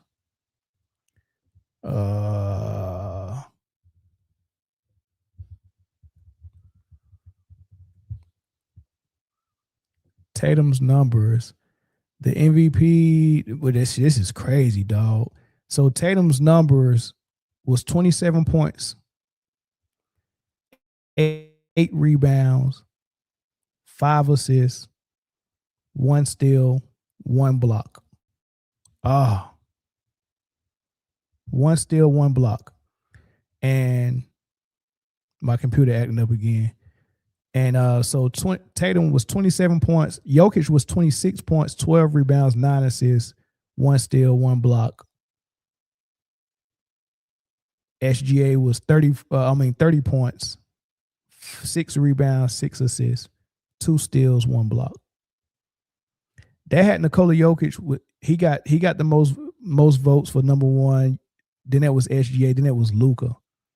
Bruh. The Dallas Mavericks, Luka got third in the MVP voting because he almost averaged a triple-double. He had 34 points, 9 rebounds, 10 assists, 1 steal, 1 block. But let me look at Dallas' record. Dallas won 50 games. Right? They won 50 games. They finished 5th in the West. A lot of people said, oh, Luka got robbed of the MVP because they looked at his numbers, 34 points, 9 rebounds, and 10 assists. They looked at that and was like, oh, man, that's the MVP. They just look at the numbers. That's how they look at it. I'm like, dude, like it's like winning 64 games is harder than, or leading your team to 64 wins is harder than you going to go get triple-double numbers when the offense is designed for you to go get them. But, bruh, they did Tatum so dirty. He didn't get no first-place votes at all. He finished number 6 in the MVP race, all because of a narrative that his team was too good. They said his team was too good, which is crazy because they said Jaylen Brown was too good because he was an all-star and you know, they had Drew Holiday. Did they have Drew Holiday that year? I don't even know if they had Drew. I think they still had Marcus Smart that year. But nonetheless, they said his team was too good. That's the same thing they did with Chauncey Billups when they gave Steve Nash the MVP. Chauncey Billups had a better record, better team record. Chauncey Billups also made first team all defense. Chauncey Billups was all NBA, second team, and first team all defense. And his team had the best record in the league, or the best record in the East, was it? And Steve Nash still got the MVP. I'm like, man, this is insane. So you can be all NBA and all defensive team and have the best record, and you could still get outdone for the MVP by somebody that's averaging. Steve Nash won the MVP averaging 15 points, 12 assists, no defense.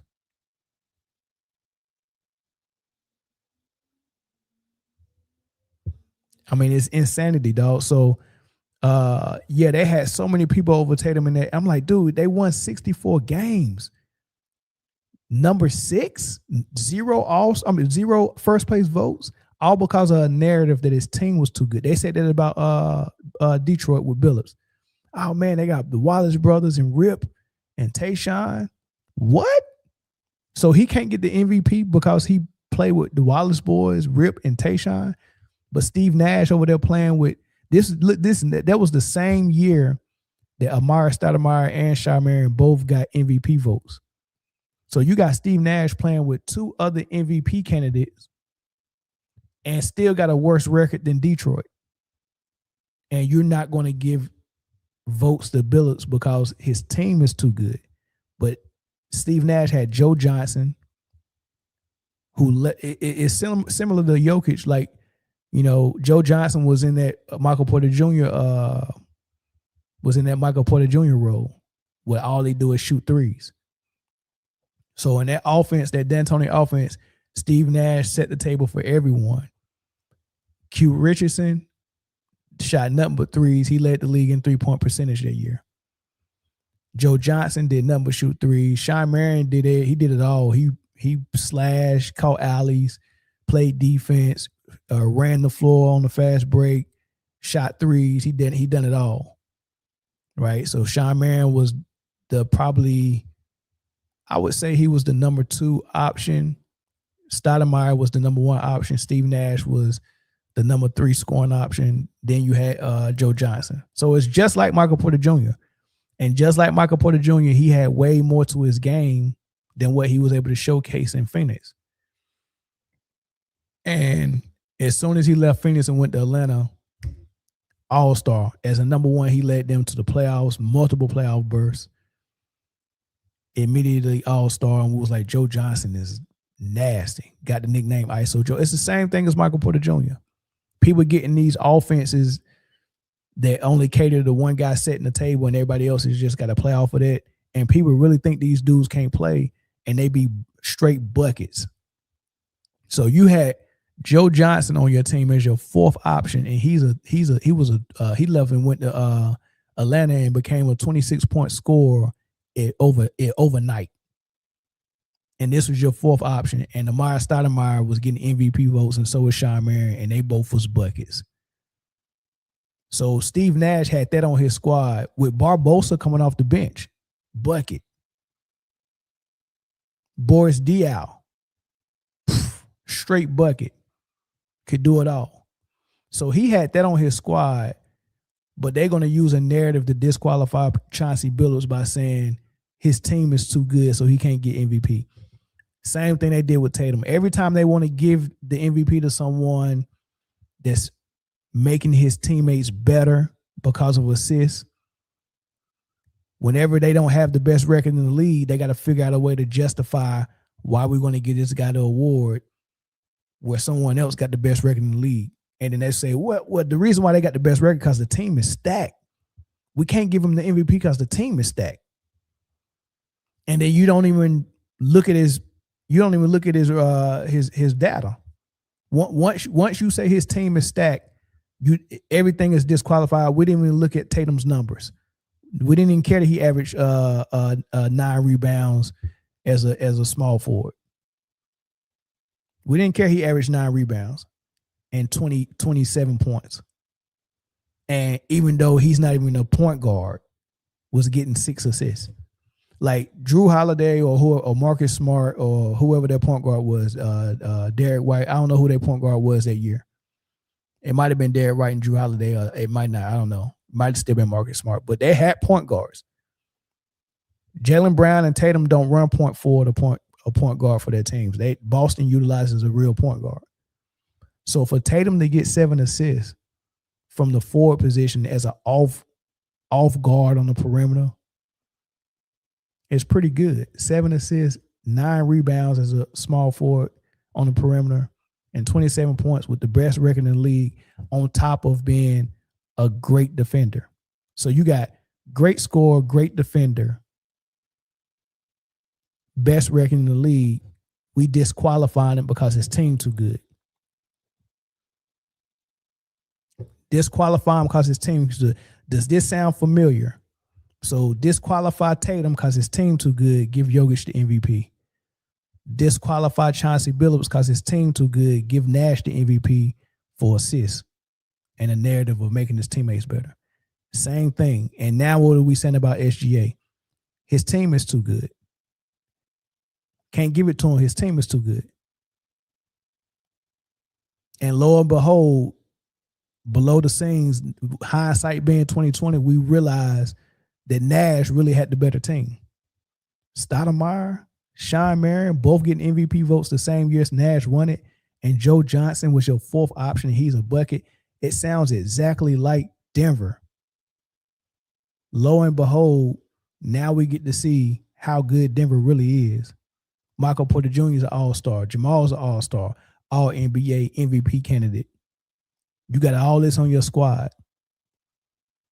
So what they was projecting to SGA that he got a super team or a super squad, the whole time the hidden truth was that Denver got that super team. Well, not a super team. Denver has a really good squad, but you go disqualify SGA for having a good squad. Good thing the voters didn't listen to it. He made it undeniable last year. Look what SGA had to do last year to actually win it. Because when he won 57 games and Denver won 57 games, there wasn't enough for them to have to vote for SGA. They could use the narrative to disqualify him. His team was too good. Jokic's team is trash. So the 57 games that Jokic won, he ain't supposed to have them 57. But, you know, it's easy for OKC to get 57. So SGA was like, okay. So I can't. So if it's too close, I'm going to lose. Okay, cool. I'm going to make it undeniable. Won 68 games next year. Jokic dropped and won 50. With the same squad, won 50. Won 50 games with the same squad.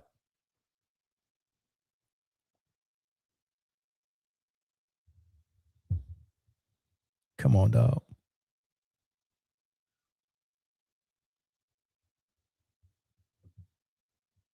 He said Chet Jokic teammates in 21-22 when he brought them to 6 seed and play out. Dude, there's nothing to brag about being a 6 seed. There's absolutely nothing to brag about.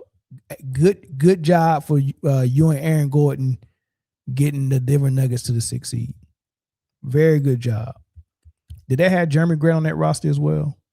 This dude really said a lottery team. What the heck you think OKC had? Do you know OKC might be the youngest team to ever win an NBA championship? Right now, currently, they're still in the top 5 youngest teams in the league. And if Caruso old but wasn't on that squad, they probably would have their youngest squad in the league. Think about that. So that means he has players on his team that are before his prime. Being before your prime and being past your prime is the same thing to me. It's the same disadvantage, but it's slightly different. Because when you're before your prime, you don't have the experience. You haven't faced the type of adversity and all that stuff. So to get through the whole playoffs and get to the championship and win, it's hard for a young team. Ask the first OKC squad that went to the championship with KD and Westbrook and Harden, all before they prime. Facing their team of 3 superstars in their prime with a Ray Allen just at the end of his prime coming off the bench in the Miami Heat. The experience kind of made a difference. Experience is a real big deal. So being before your prime is a handicap, just like being past your prime is a handicap. Right now, we see LeBron James past his prime. He can't do it like that no more. He probably can get it done the way he used to for one night. But that one night, he ain't going to do it for 4 whole quarters. He just can't do it. And then the next night, if he does another game, he might have to sit that one out. And if he don't sit it out, he can't give it to you like he gave it to you night before last. So that's what being past your prime, your body fails you a lot of times. So a superstar past his prime, you can't even count as a superstar no more. And a superstar potential player before his prime, like it's not, you don't have no advantages having somebody before their prime. So when you look at OKC Thunder and you think about these dudes are that young, like Chet Holmgren, I think he's in his 4th year. He missed his whole first season. Played his second season. And then his 3rd season, which was last year, he was hurt half of the season. And then he played the second half of the season. And then you run into the playoffs and go all the way to the finals with him as your 3rd best player. Jalen Williams, very young, made his first All-Star last year. His youth showed up against Dallas when they got put out the year before. He didn't show up and help SGA the way it was expected. They lost because of that. So you got these young players, and then everybody else, Case and Wallace and AJ Mitchell, like these dudes are young. They ain't even hit their prime yet. SGA and Caruso are the only players in their prime. Maybe Lou Dort. But Chet and Williams and the other Jalen Williams and Case and Wallace, these dudes are so young, dog. He's leading babies. So I don't want to hear nothing about, let me pull this roster up, 2021. Like y'all gassing this junk.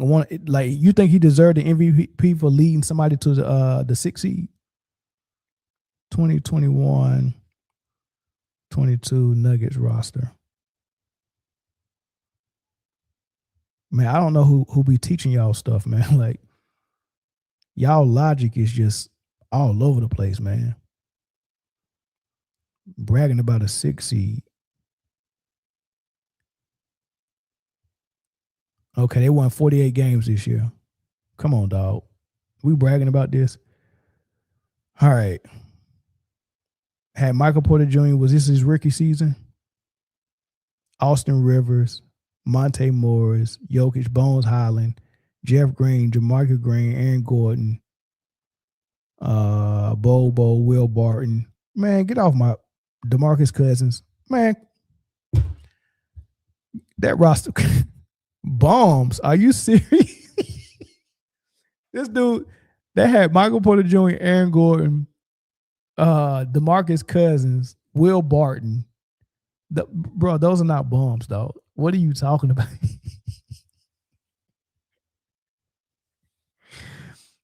They won 48 games and you bragging. Oh, he was in 6th seed with 48 games and you bragging about that? Come on, dog. Oh, my God. Oh, so they are the youngest team to ever win it? I was just guessing. I don't know. They're the youngest team to ever win. That's crazy. He dude bragging about 48 wins, 6th seed, man. Come on, man. Listen. This is what I want you to do. I want y'all to use y'all logic as a scout for Division I college basketball team. And I want y'all to think about this. Hey, look, I have 2 senior point guards. So I need to bring in a freshman point guard that I can groom for my program. And I might try to get a transfer, you know what I'm saying? So, so I won't have 2 freshmen on my squad. Let's see if we can find somebody, in the transfer portal to see if I can get them. Maybe a sophomore that's going to be a junior next year. I bring him in with a freshman. I want you to go to every high school in North Carolina, and I want you to find the perfect point guard for my program. What I want is a scorer. I want a point guard that can handle the ball. I want him to be able to shoot and play defense. Go find me that. Now, as a scout, the way you're going to do that is I hope you're going to go to the games and you're going to watch them play. Right? When you come back and report to me what you found, I watched 5 point guards play. I watched all of them play 3 games. Here's my scouting report. What I want to see on that scouting report is the strengths and the weaknesses of those players. And then we'll go from there. Now, what I don't want to see on that scouting report is, hey, here's this point guard named Mill Sr. And there's nothing on there about my strengths and weaknesses, but you're just going to tell me how bad my teammates are. Imagine reading a scouting report to say, oh, man, his center's not good. His point guard not good. Ain't none of them going to no colleges. His power forward was only 5'9". You can't sell me a player by telling me how bad his teammates are. They don't tell me anything about that player. So I say that to say this. When you try to tell me a player deserves MVP, please tell me what that player has done to deserve MVP. And don't try to tell me how bad his team is, thinking that's going to make his case better. For example, when I sell you on SGA, I tell you what my criteria is for MVP. I tell you that I value your offensive value. I value your defensive value. And both of those things need to work together for your team's success. So offensive value for SGA, he's a top 2 scorer in the league. He's averaging 31 points a game. He also provides about 5 to 6 assists as well. Clutch performer, clutch player. Here are some of his big games against big teams and his big moments, right? I tell you that offensive value. So boom, I grade him as an A+ for his offensive value. His defensive value, oh yeah, he's not a liability. He's good. He's actually above average, above good. He's a really good defender. You can use him on the best player if you want to sometimes. You can use him at the point of attack on the ball. You can use him off the ball. All of these things, you know what I mean? He gets blocks at the rim as well. He gets steals. He play passing. Like he does a lot of things on defense. He contributes to his defensive team success. And as far as his team success, the offensive value he provides actually has his team in the top, the top 5 offensive rating. And the defensive value he provides is contributing to his team being the number 1 rated defense in the league. And then all of those things contribute to his team success of being the number 1 record in the league, the number 1 team record rise in the league. And it's by far. So you're leading the best team in the league, the best defense in the league, and the top 5 offense. And you're that's how I can sell that player. Now, when people sell Jokic, they say, oh, man, he's averaging a triple-double and his team is trash. And his VORP numbers, he has this box plus minus, and then his VORP is this. And you get what I'm saying? You hear the difference? You hear the difference? VORP, box plus minus, trash team, no all-stars. Like you think you're gonna make a case for him by trashing his teammates. I just don't understand that logic. Somebody explain that to me. Caller from Washington, what's up? What's up, man? How you doing? I'm good, man. What's your thoughts? Man, doing well. So, I'm notoriously known for running your show late. I'm assuming you're going over. You got the MVP letter up, so are you inside of a freezer or something? Like the echo is insane right now. Oh, or maybe you might have like a headset on or something. Yeah, my bad. I was just in the bathroom. Come right here. Give me 1 second. My bad.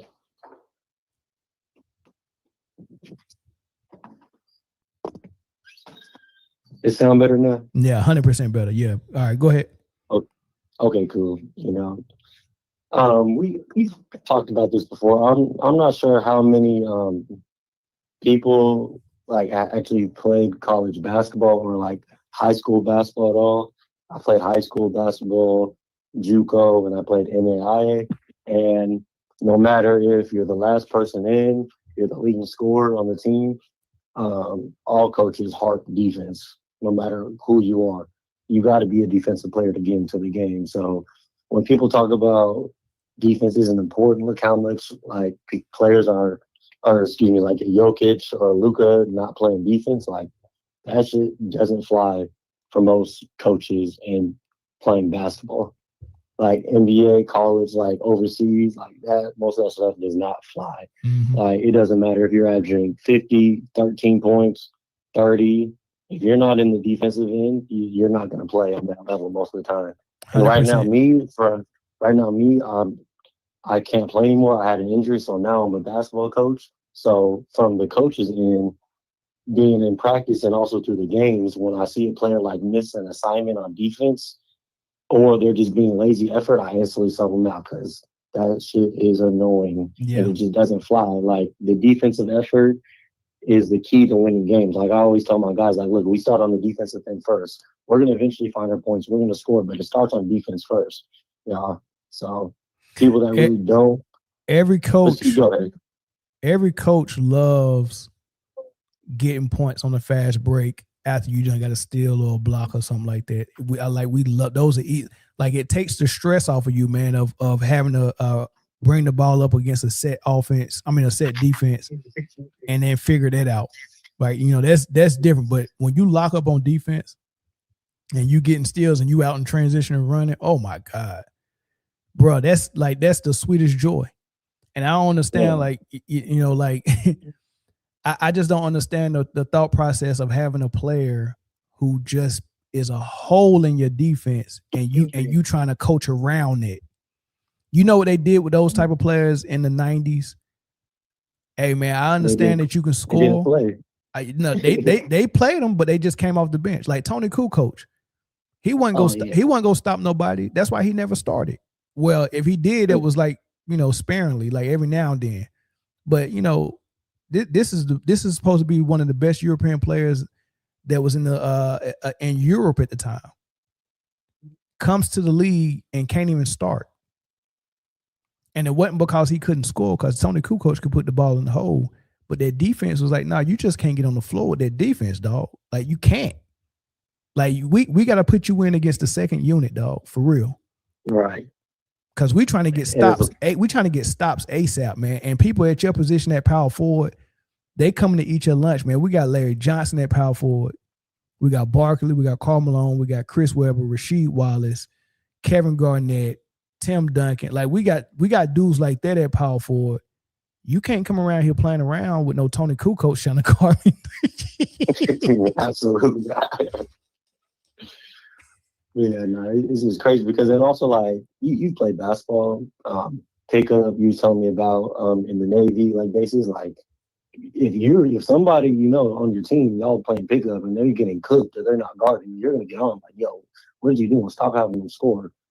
Like, from guys that just watch, like, basketball and actually, like, don't play the game, it is different from you're being a teammate, from you being a coach. Like, if somebody is not playing defense, you are either going to get on them or they're going to get subbed out the game because coach is not having it anymore. Correct. So I don't see how guys in the NBA are just like, oh, well, Luka's not playing defense. It's all right. All right, Jokic is not playing defense. That's all right. Like, no, that shit does not fly in the basketball community, whether depending on, like, the level you play. Well, actually, no, any level you play at, that does not fly in the basketball community. And we're not telling them to be all league defenders. We're just saying put the effort on that defensive end. Half of the game, like you mentioned all the time, is defense. So if you're not playing half the game most of the time, a team playing 100% of the game is going to come out victorious. Pretty much. And that's how OKC getting by and beating so many teams. But OKC got to figure some stuff out, man, because I think they bored. Man. Like Hartenstein, I don't know if he really got a real injury or he just resting. Like, they worried about the playoffs. And I think I like the approach a little bit. That you resting your guys and stuff like that. But I mean, they're just dropping too many games, man. Like, you know, I want to see this team full strength for the last month of the season at least. You know what I mean? I don't want to see them rest, like, because every other game they picking a different guy to rest. And I don't know if I think it's load management, which is crazy because the only person that's not getting no rest is SGA. He ain't missed but one game. So he's only missed one game so far? One game. And I mean, hey, that's great. I mean, it's so hard to tell, like, with the NBA guys when they have load management and everything, but as a hooper, like, you look forward to playing games. Like, I understand 82 games is a lot on your body. It's a lot, but your paycheck is for you to play all 82 games. Yeah. And that's what they say. Those are just some of the stuff that happens when you're at that level in the NBA. I understand there's guys that rest, but as a hooper, you look forward to these games. But as far as the load management aspect of it you're talking about, honestly, I haven't watched too many NBA games this year. I've been a coach, so I've been really busy with my guys. But I have noticed that when I look at SGA, there's been he's had quite a few games where he hasn't even played in the fourth quarter, correct? Because it's just been blowouts. Yeah, about 16. Yeah, he sat out 16 fourth quarters. Hey, so I wonder how that's going to play in the playoffs because obviously the games are going to be closer. Um, you like you were saying, the load management. So they're going to have more. They've won before, but still, you want the guys to be playing with each other, and obviously the games are getting closer. So we'll see how it goes in the playoffs. I'll definitely be watching all the playoff games. Yeah, for sure. I think it's gonna be good for sure, man. But yeah, man. I'm with you on that, man. Defense is. I mean, we cannot start pushing defense out of the conversation, man. Like we can't.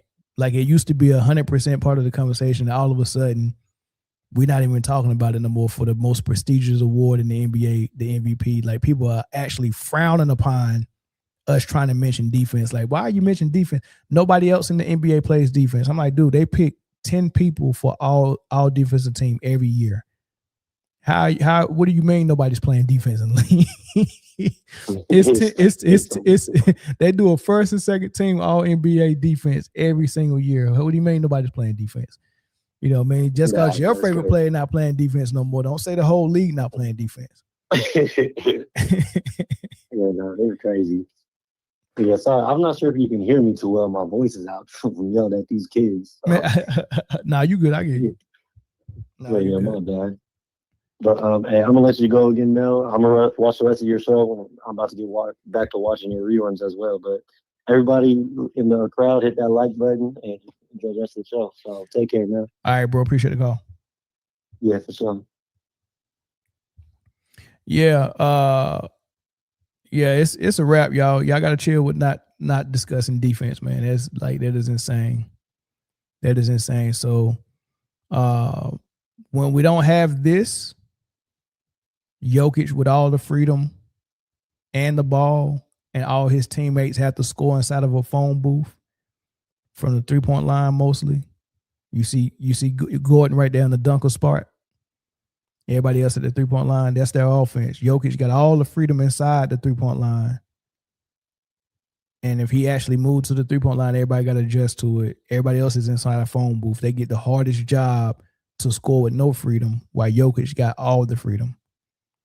So when you don't operate like that, you get to see all these scoring jumps from the teammates. Everybody up in their game. Some people jumping up 14 points a game from 10 to 24, or 10 to 25 points. You know, everybody jumping up like that. Pickett jumping up, knocking down a three. Najee playing phenomenal defense, rebounding, being part of the offense. Like these guys are stepping up. And of course, MVP candidate Jamal Murray stepping up, you know, and everybody eats, dog. Everybody eats.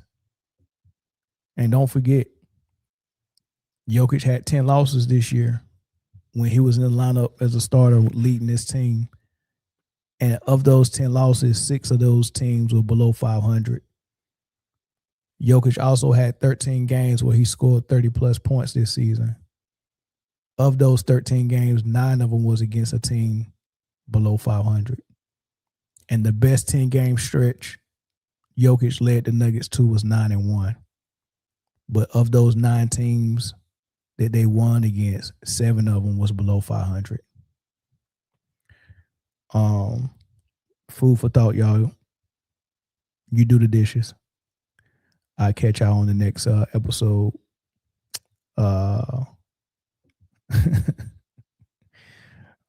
missing my thumbnail. What's my thumbnail at? I delete it. There we go. No, there we go. There we go. Oh, that ain't it.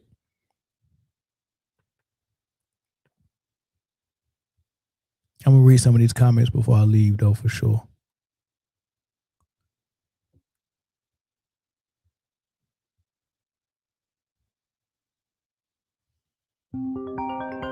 Got another phone call. Nino, what's up? What's up? You still on, man? Yeah, I'm still on. What's good? What you want to say? Man, I went to the Rockets game last night, right? All right. And I was expecting to see no defense, which I went to the Golden State game last year too. They was playing a little defense. So I agree 1,000% with what you were saying. Teams are playing defense. But what I noticed in is like when we come up play, the point guard mostly had the ball. You right about the ball, primary ball, had the ball. And they kind of walked it up most of the time and got in their sets and called plays. But now it's like push the tempo, whoever got the ball, take off. It's like college or high school teams used to press. It's like that in the NBA now. And I thought about it. It kind of benefits the foreign or international players, European players.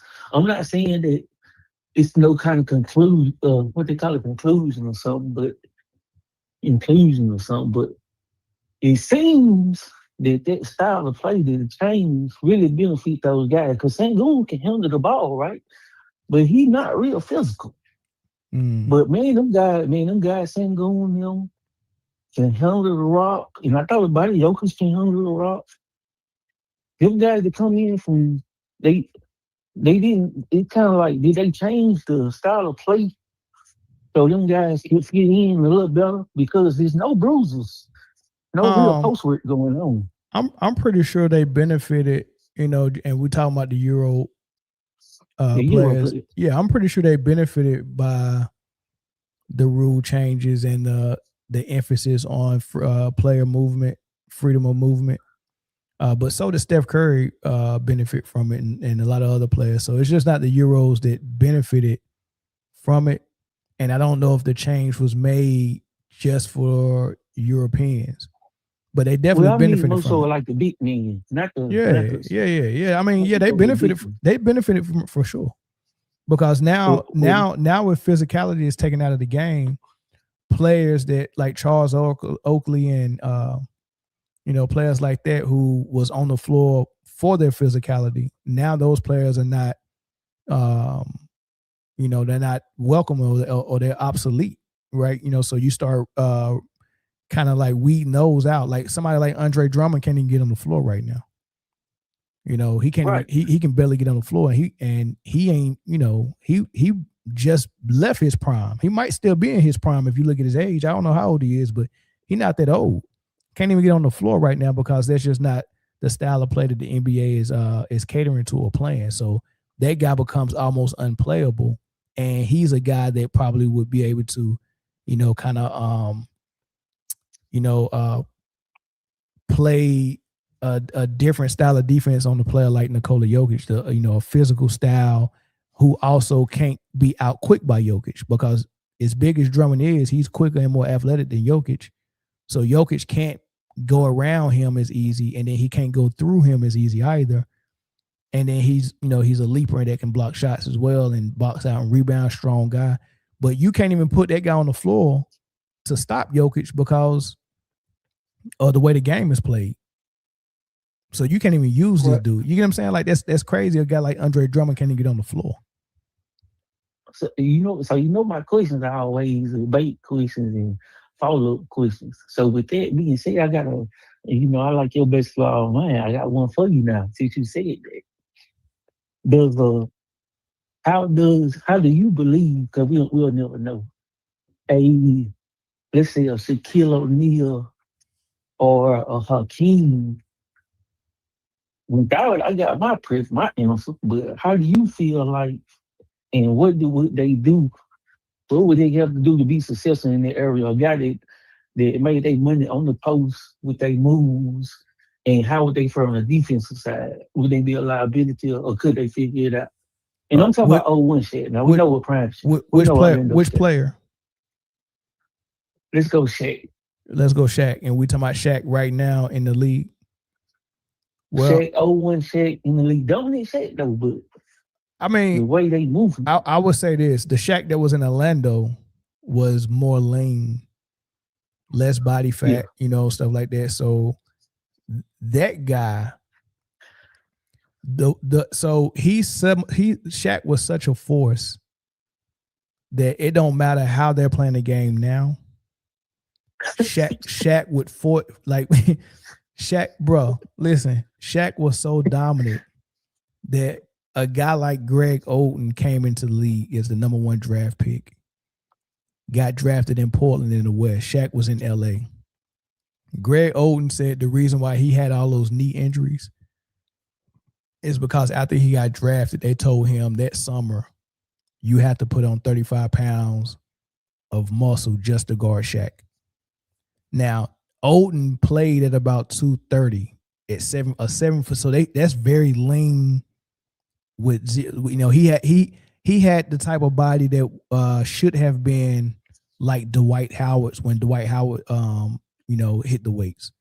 That's how Oden should have developed. Just very, very cut up, lean body and just strong. But when he got to Portland told him to put on 35 pounds of muscle that summer, and he did it.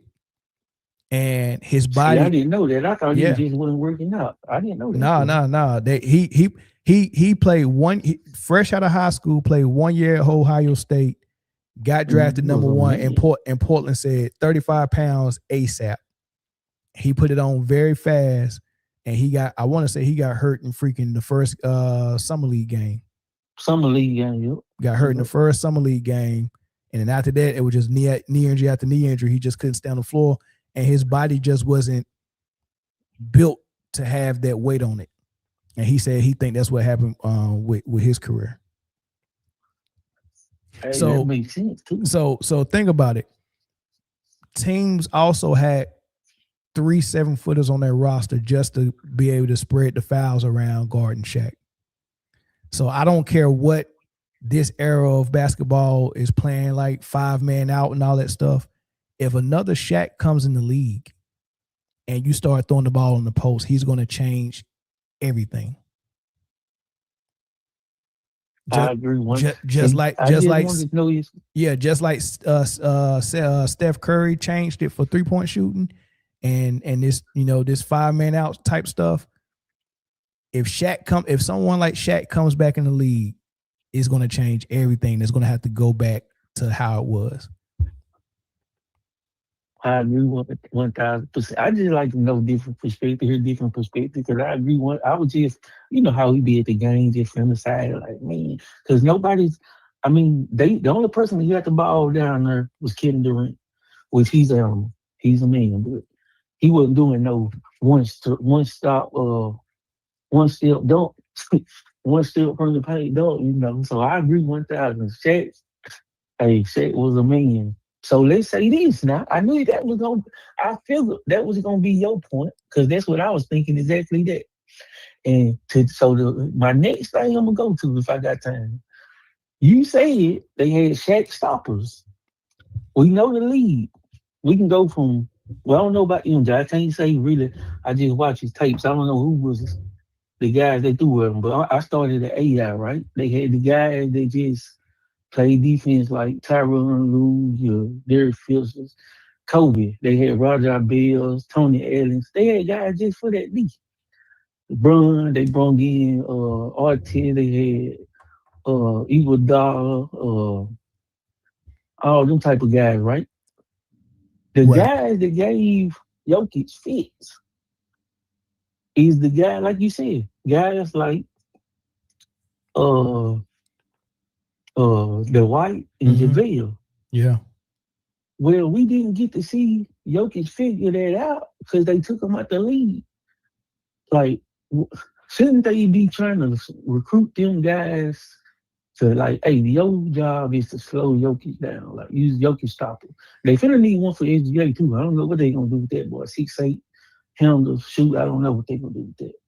But shouldn't they be looking for, like, them guys instead of running them off? Shouldn't they try to keep them guys? Yeah, they should be. But, like, you got to understand the people who run this business of the NBA, basketball is not the number one priority. The number one priority is money. The amount of eyes you get watching the game, the amount of fans and all of this stuff, right? So if they've done their research, like the way we sit down and watch TV and watch the games, or we go to work, or we hang out with our family and stuff like that. That's our everyday life. What do you think the people who run the NBA as a business are doing on a daily basis? They're not sitting down watching. Yeah, they're not sitting down watching the games, just enjoying it. They're trying to figure out how can we make more money, how can we get more eyes on the game. They're crunching data. They're bringing in data people, number crunchers, and like they're following trends, and like they're doing so much data crunching and trying to figure out what we can do. And when someone sit down with you and say, "Hey, this is the more viewable version of basketball that people want to see," and Adam Silver sits down in the interview and tells Kevin Garnett that I changed rules so a player like Steph Curry could have more freedom to roam. Man, right? Man, go back to that Briana. Hold on. So let me land the plane. When Adam Silver admits that he's changing rules and he thinks that the version of the basketball that we watched in the 90s and early 2000s wasn't that enjoyable to watch, but he thinks that this version of basketball is the most enjoyable to watch, he's going to do everything in his power to keep it that way. So he don't want a player like Dwight to come in and neutralize a player like Jokic. Like, so in his league, he don't want that. In his league, he don't even want Shaq or Dwight just dunking everything and being unstoppable in the paint and the ball going through the post again. They don't want that. They want what we have now. So what Adam Silver is doing is trying to keep the game exactly the way it is, with the 3-point shooting and the space and pace and all of that stuff and the freedom of movement and no physicality. He wants to keep it that way because he feel like more eyes was on it. The only time that he actually kind of made a change is when views started dropping in the playoffs and the All-Star game, and Joe Dumars was in his ear telling him, this is why. So we got to keep saying stuff on like shows like this that we don't want to see that nonsense. We want to see real defense, physicality. We want to see the post-game comeback. We want to see that stuff. Right. And then they might have to change it. Yeah, they might change it back. But yeah, this is what Adam Silver wants. Like, hey, yeah, you got him, man. You said that I just, man, you be a little hard on Steph lately, man. The fans can't take that, man. Man, anybody being hard on Steph, man. Somebody need to be hard on him and Steve Kerr. The way they letting Draymond Green tell their organization. I seen the show now. Yeah, I seen the show you did on that the last show you did about Steph and Draymond for the session. I'm doing a show. I'm doing a show tomorrow on Golden State, starting from the Jordan Poole punch to now, and I'm explaining the whole timeline on how that whole franchise got destroyed from that Draymond Green punch. You don't think you saving it? Huh? You don't think you saving it? How, Steph Curry 37. How you gonna save it? What are you saving? I mean, Dre, you got to get. I mean, you can win with Steph now, but Dre, his boy. Now I like Draymond back in the. Like, him and Bron got the same problem. Now, you know, I'm a Bron guy. But I'm a basketball man. First, I told you I love the game for real. 50 million, you ain't getting 50 million worth of production. Draymond, I don't know if you're getting 15 million worth of production on there for what he's doing. Preach about it. So you can't hold the money and the team, and they ain't playing. You know why they ain't playing? Well, you said it. I watched the show. That's exactly why they ain't playing Kuminga, because he can do his own thing with the rock in his hand, and he ain't swinging. I mean, you need that type of player. That's why they ain't playing him. And now, if they doing what else you said, now if they doing that, if they was trying to hold them to keep his value down, so when nobody gonna pay him and all this, no, that's dirty there. That's dirty business. No, that's exactly what they was doing though. Wrong that's why they benched him last year. Yeah, that's what I seen. I'm like, man, I ain't think about that. No, it's crazy. That's exactly what they was doing. I was calling it out as they was doing it. Everybody know what they was doing. It's a dirty game over there. Yeah, I heard you. Yeah. Like, man, they ain't doing that. I ain't got no respect for Steve Kerr, man. I got zero respect for Steve Kerr, Draymond Green, and I'm starting to lose my respect for Steph Curry. The little bit I did have. I ain't got no I respect mean, for them dudes, Steph, the man. poster child, though, Steph can't say he ain't no one for him. Man, come on, man. If that's what that guy did, It's just green eyes, man. You ain't got to glaze them. It's just green eyes. It's a lot of it's a lot of people with them. It's a lot of people with them, man. Steph cat eyes Curry, man. People just can't. People can't resist the cat eyes, man. It's just green eyes, dog. You know what I'm saying? Dang, that's all it is. Oh wait, when the next? When you gonna talk about this? Tomorrow, man. I'm gonna go through the whole timeline, man. Talk about that thing, man. Cause I got one more thing for you. I'm gonna let you ride. Yeah. And I'm surprised you missed this. I was every other show. I know they be emotional about the brother that ain't Rich Paul. I know they real emotional. But you always usually think outside the box with it and don't just attach it. Everybody, they trying to get Austin Reeves out of there. I could be wrong too, but I think they way left field. You know what I think Rich Paul doing? I think Rich Paul, he's smarter than people think he is. Who the GM of the Lakers now? What's his name? It's still Pelinka. Rob Pelinka. Yeah. He used to be Kobe what? Agent. All right. You think Rich Paul don't know that? Now, what he said, it makes sense. He probably knew what the man to say it. You think he auditioned? You think he auditioning for a GM job? Yeah. Why you think he waited to Brun and get up out of there? He ain't never. He ain't none of them boys said nothing. Rich Paul said, "Hey, Brun gone. I gotta stand. I've been standing on my own." Yeah, now, I don't know what Rich Paul reputation is around the league as far as the owners. You know, if all his dealings with the owners have been above board and they respect him and all that stuff, man. So no, they probably don't. Who knows? You know what I mean? But you know that's who ultimately gonna be hiring the GM. So if there's owners out there that think that he would be a good GM, more power to him. But in my opinion, his best opportunity to get a GM job would be if the league gives LeBron an expansion team once he retires, because he's not gonna be able to buy one of these. He's not gonna be able to buy one of these teams that's already established. But an expansion team that's looking for a new ownership group, if LeBron, you know, is the majority owner, I can see him hiring Rich Paul as his GM. You think LeBron want to own the team? Did they talk about that? I mean, he's expressed that over the years that he wanted to own the team.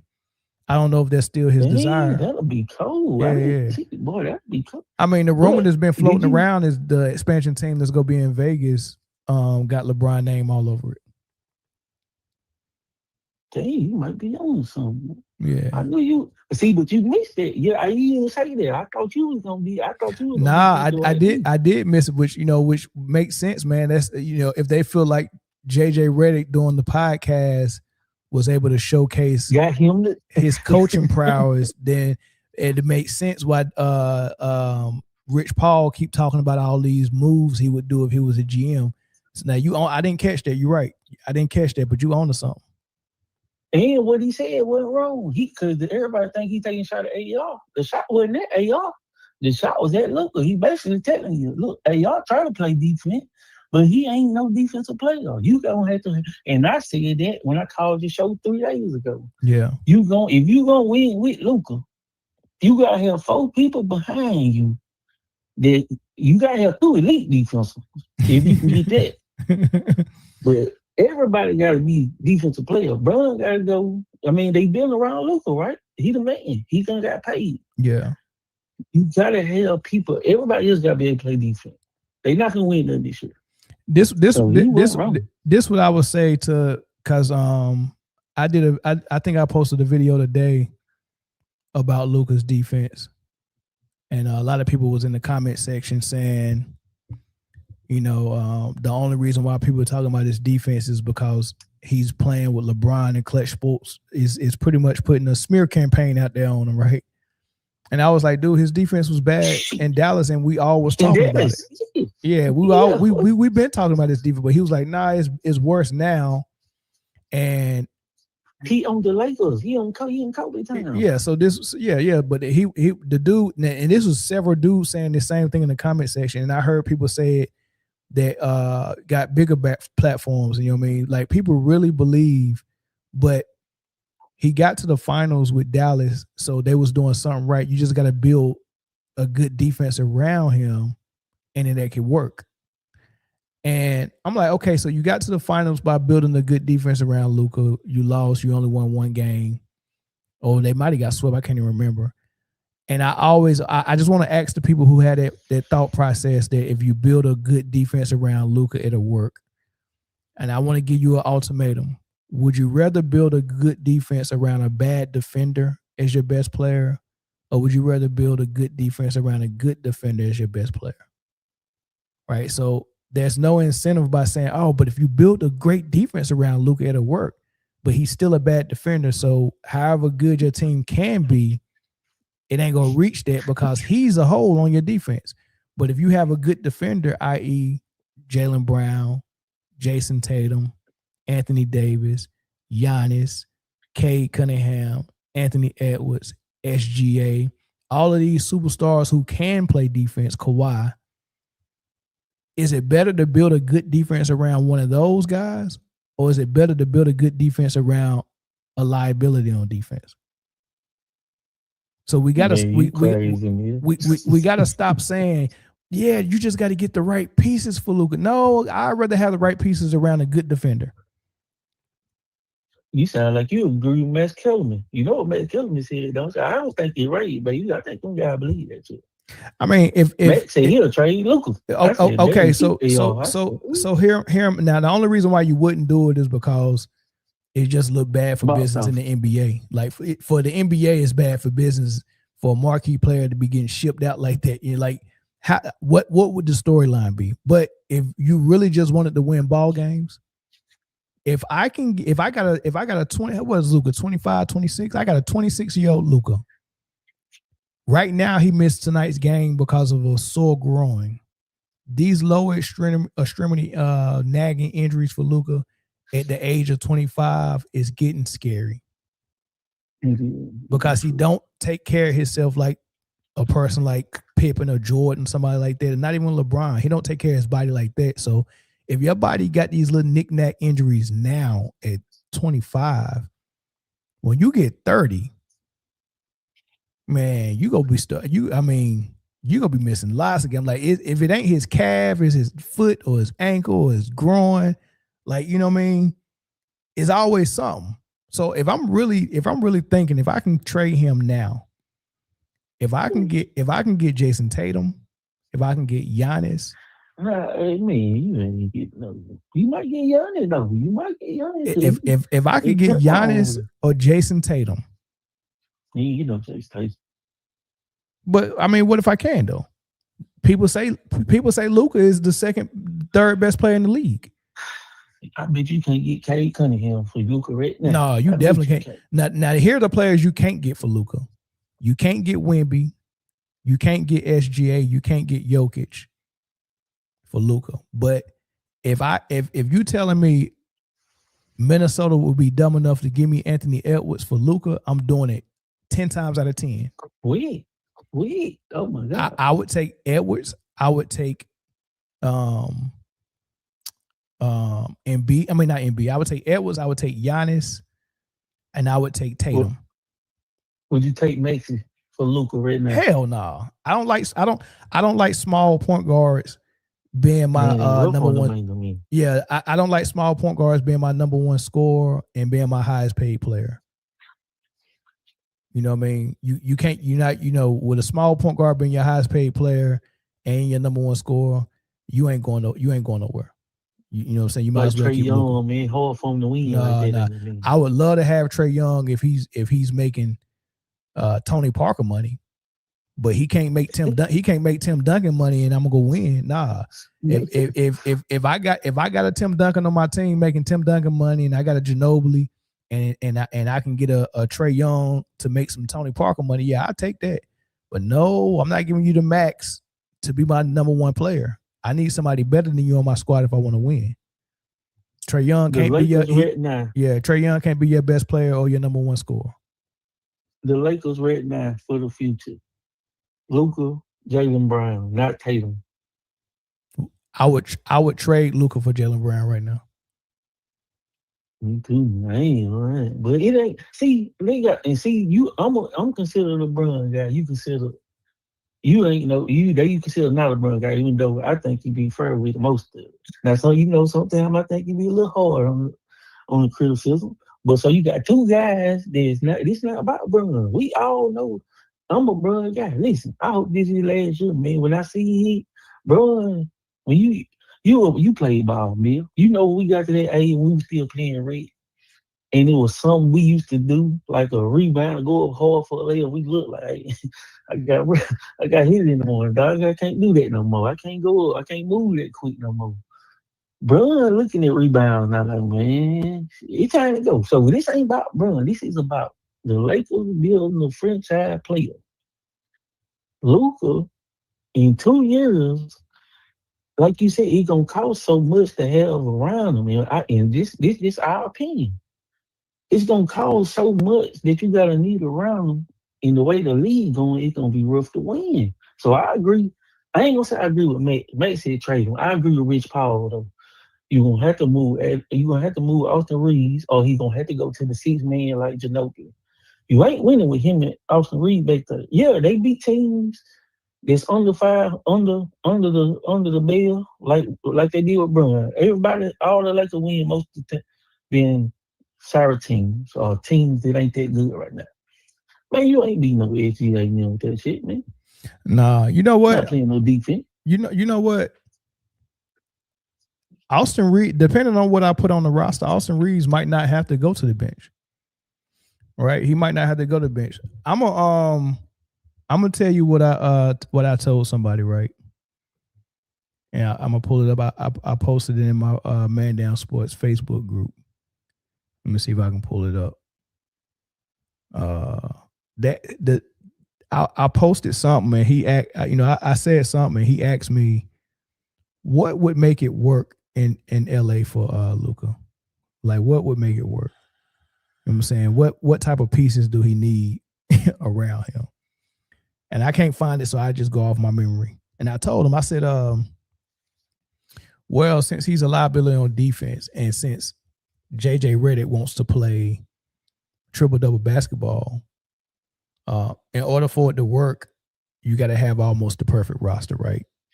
Your center has to be someone that's athletic, who's a lob threat, coming off the screen and roll, and who wants to set screens all day long and never wants the ball in the post because he's not going to be in the paint because he can't be in the paint in his offense. You just setting screens and catching lobs.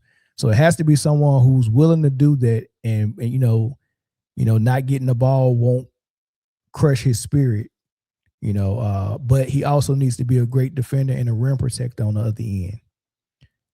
Think about Tyson Chandler, somebody like that, right? You would have to have a guy like that, right, as your center. Your power forward needs to be someone who can space the floor as a shooter. He can knock the three down. Somebody like Kevin Love, Chris Bosh. You got to have a power forward like that, right? Then your small forward has to be a 3-and-D guy. He's a lockdown defender. He can almost also hit an open three. He's going to be standing in the corner. Then whoever your co-star is, your co-star can be another off guard, somebody like Kyrie, D Wade, someone who's an instant scorer who can score with 10 to 5, 0 to 5 seconds on the shot clock. As soon as I get the ball, I can go and score. That's how good I am as a scorer. Somebody like D Wade, Kyrie, like he has to be daggone near as good a scorer as Luka. Almost better than Luka because he's going to have less time and less space to score because Luka's going to be giving him the ball late in the shot clock after he can't find nothing, right? So you have to be able to get 20 to 25 points with a small opportunity, but you also need to be capable to run the high screen and roll system when Luka goes sit down because that's the system y'all running. So you got to be able to do what Luka can do with the ball, but then off the ball, you have to be able to catch and shoot like an actual 3-point shooter. Right. So you're going to have that. And then he also has to be able to play defense because he's got to guard the point guards that Luka can't guard. Right.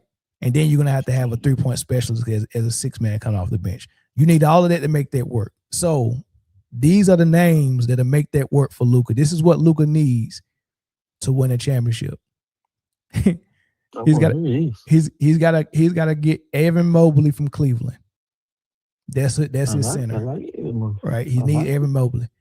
He needs Jaren Jackson Jr. from Memphis for his power forward. So you agree with Rich Paul then? Okay. Yeah, he needs Jaren. I like that idea. He needs Jaren Jackson Jr. Right. I would say AD, but AD can't stay healthy. He needs Jaren Jackson Jr. He can hit the three. He can post up. He can score. He can block shots. He can do all that. You need Jaren Jackson Jr. and Evan Mobley, right? Then you're going to need, at your small forward, you're going to need Jaylen Brown, right? He's going to be your co-star that can guard point guards for Luka, who can also score 20 to 25 points in a phone booth. You need Jaylen Brown as your small forward. And then your shooting guard is going to have to be another defender, and I think maybe Derek White, right? So Derek White needs to be your shooting guard. And then your sixth man, somebody that's older who don't mind coming off the bench, Steph Curry.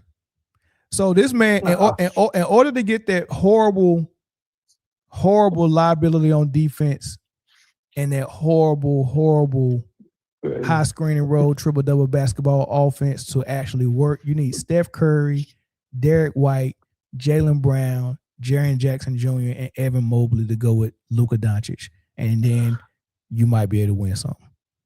He needs to stop it, man. Let's get him a slack, though. What if, because he kind of did it, what if he can get like Kyrie? Now, we what Kyrie did with Bron. When Bron go stand in the corner, get the ball to Kyrie gonna get you a bucket. Can he win with that? No, they wasn't even in the finals. They wasn't even close, dog. They barely won a game. They wasn't even close. I believe though, he should have gave the ball. Cause Bron used to do that shit sometimes. If he get like a guy that press him and Kyrie was running free, he get the ball to Kyrie till Kyrie. Nah, dog. We can't act like that finals appearance that he had validates that play style. It doesn't. Dude, who did they beat to get to the finals? OKC that year? They beat OKC in the conference finals. OKC and Minnesota. Oh, they beat OKC in the second round. They beat Minnesota in the conference finals. In the conference finals, okay. Well, the team they beat in the conference finals had the same amount of wins that year in the finals that they did. 0. Yeah. Oh, did they win a game? Hold on. Did they get swept or did they win a game? They might have won a game. SGA them, I thought they won one. No. I'm talking about in the finals. How many games did Dallas win in the finals? One? Oh, I want to say one. Okay. Well, they I can't believe I'm getting one. They won one more game than the Wolves did in the finals, and the Wolves wasn't even in the finals.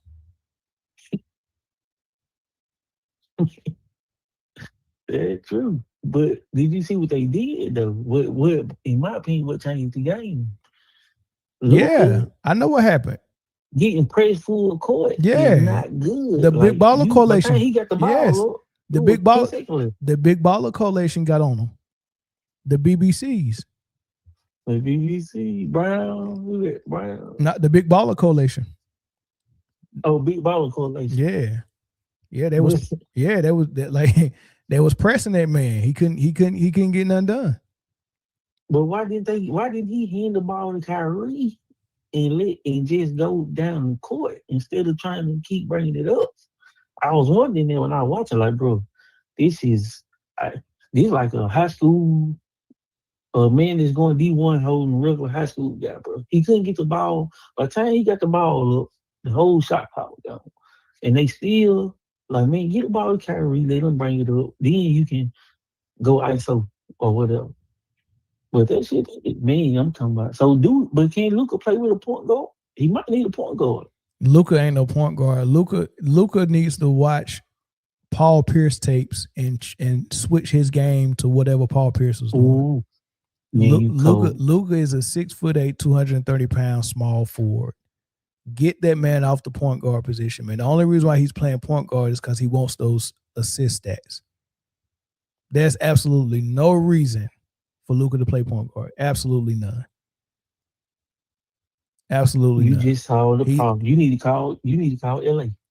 He's a freaking small forward, and they need to get a real point guard, and then they'll be okay. I think you just man. I'm gonna go watch tape on that. I think you just figured it out. Honestly, go to small, change it, look like Paul Pierce. Because Paul Pierce went too smooth. He went too fast. But man. So switch positions. He can do it though. Get up. He had to come off the ball, play off the ball, and play small forward. Get a shooting guard that can score, and get a point guard that can run the offense. And that way, it might help his defense too. That way, you don't have to do 5-man out, because 5-man out offense is something that you do in the fourth quarter. That's close game with like 2 minutes left. You can get a ball to your best player. I mean, because that's when Paul Pierce, like when the games was close and Paul Pierce wanted to take over, he'll take the ball and play a little bit of point forward, right? Because he was capable of doing it. But Michael Jordan would do it as well. Game. But this is something that coaches would allow their best player to do in the clutch. In the crunch time. Right? Nobody is actually saying, all right, man, I'm going to make my best player be the point guard, and we go do 5-man out for 4 straight quarters. That's what we're doing for 82 games, 4 quarters. No, that's an urgency. That's a sense of urgency type of game. It's almost like the hurry up offense in football. Right? You still have to play the game. But when there's an urgent situation and you got to do hurry up offense, then go hurry up, right? 5-man out is hurry up offense almost, or not even hurry up, but it's like a clutch time strategy, right? Have you ever seen a football come out and from all of a sudden for 4 quarters we going hurry up offense? Yeah, high school. Yeah. No, you don't do that. Hurry up offense. A lot of times it'd be empty backfield. We ain't got no running. Like, you know what I'm saying? Like, you can't just start the game doing that. Like, you come out and you ain't got no running back in the backfield for the first snap of the game. Your running back split out as a wide out. You ain't got no running back to block for you, and you trying to do that for the whole 4 quarters. Nah, you can't do that, dog. But I will understand it if it's a tie game and you got 2 minutes to go down and get a field goal for the win. Yeah, I understand it then. And that's what 5-man out offense is in basketball. Like, that's something you're supposed to do. Get your best player the ball. Everybody get out of his way. Let him make a play. But they doing that for 4 quarters? 4 quarters. Nah, dog. 4 quarters. Take Luka fat ass off the ball. Get a real point guard, just like Paul Pierce did with Rondo. You know what I mean? And that way you can run an offense where if you do get lucky and get a big man like Porzingis who can post up and play in the paint and stuff like that, then you can utilize them.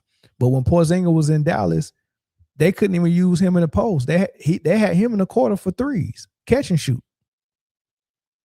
They had Porzingis. They had Porzingis in the corner like Kyle Korver, dog. Yeah. That's why he wanted out. I mean, that's insane. Like you got the first unicorn that you ain't even utilizing what he good at. Shooting threes is something he can do as well, but that's not his best. That's not his best position to be in, dog. You got this man as a 3-point shooter. That's insane. So yeah, if you run a real offense and Luka is playing small forward and you got a real point guard, that real point guard could be like, it's a mismatch right there. Porzingis, get right there in the post. I'm about to throw the ball to you. Mouse in the house. It's a wrap. I missed that. Always a mismatch. Man, get that, man, take him in the post, man. We about to slow this thing down. There's a mouse in the house right here.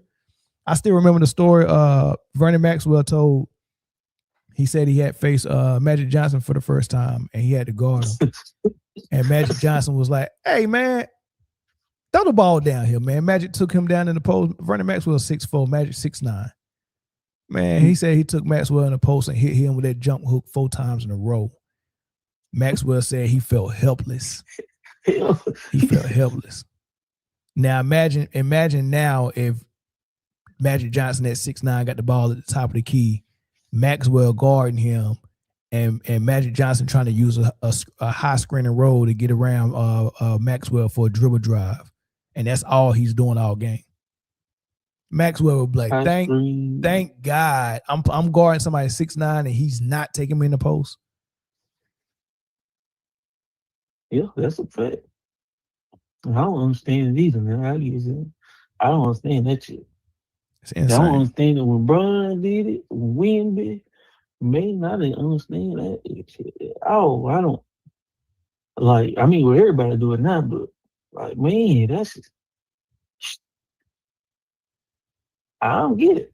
Yeah, it's It's backwards just thinking. like it just don't make basketball sense to me. Like, take that man down there and punish him, man. Yeah, that's what I would do. Ain't no way I'm gonna have a mouse in the house and I'm gonna stand at the 3-point line. Ain't no way. It's the analytics shit, man. We gotta get that. Man, they're killing the game. Yeah, for Yeah, sure. I swear they ran 5 out all that night. KD and who he played? Anthony Edwards didn't play though. He played Minnesota. 5 out whole game, both teams. Yeah, it's not even fun to watch, dog. But yeah, that's all I got. Now I wanted the Luka thing, Rich Paul. I said, man, my boy missed it. He used to be on top of that thing. Yeah, easy day, man. But yeah, I'll tune in tomorrow. I'll be waiting on it. All right, bet. All right, bro. All right. Yeah, Tyrese Jones, those are crazy numbers since Jokic been out. This dude's 31 points, 9 assists, 5 rebounds, and shooting almost 50, 40, 90 with a 7-3 record. Got to get that man credit, man. He deserves All-Star. He deserves All NBA. He deserves MVP consideration as well, even if it is only a top 10 finish. You know, him just getting some votes, man. I'm pretty sure that'll make him feel appreciated. This is probably the most he's ever felt appreciated since he's been in Denver. This is probably the most he's ever felt appreciated, man. And it's a long time due. I'm happy for him. I'm happy for him, man, and I'm glad that all the Denver Nuggets get to show that it's just not a one-man show, and he's not dragging bombs. You know what I'm saying? He's not dragging bombs, dog. Murray now top 10 in MVP race. The narrative is dead. No more saying he has no help or no all-star teammate. Facts. Azari Israel. I like that name. Facts. For the first time I heard him mention that, I thought he was talking about Kim K. The Big Baller Coalition. Sadly true, man. He's a champion, only now getting his flowers. Yeah, that's crazy. That's crazy, man. Murray been balling for sure. Murray should be an all-star. He should have been an all-star. All right, y'all. Let me go ahead and end the stream. I'll see y'all tomorrow, man. I'm gonna probably watch some games, man. I'll be live again tomorrow to talk about Golden State. Gotta talk about Golden State Warriors. I want to talk about the Lakers a little bit too. Cause it's funny without Luka tonight, even though they lost, they got whooped. You know, that bad shooting night they had the night before last with Luka. Horrible shooting night. People was hitting their threes tonight. And I'm like, you know, I got to sit back and watch their game and see how those 3-pointers was coming to them. Because some people just not built for just being a cold catch and shoot player. Like, ain't nothing worse than a cold catch and shoot player. And what I mean by cold, I mean that they're not in rhythm and they're not warmed up because all they doing is sitting at the 3-point line, watching Luka dribble the air out of the ball, and then waiting for the ball to come to you for a catch and shoot. That's what you do on one end, but on the other end, they have a philosophy on defense of we got to use 4 guys to do extra work to make up for the defensive liability that Luka is.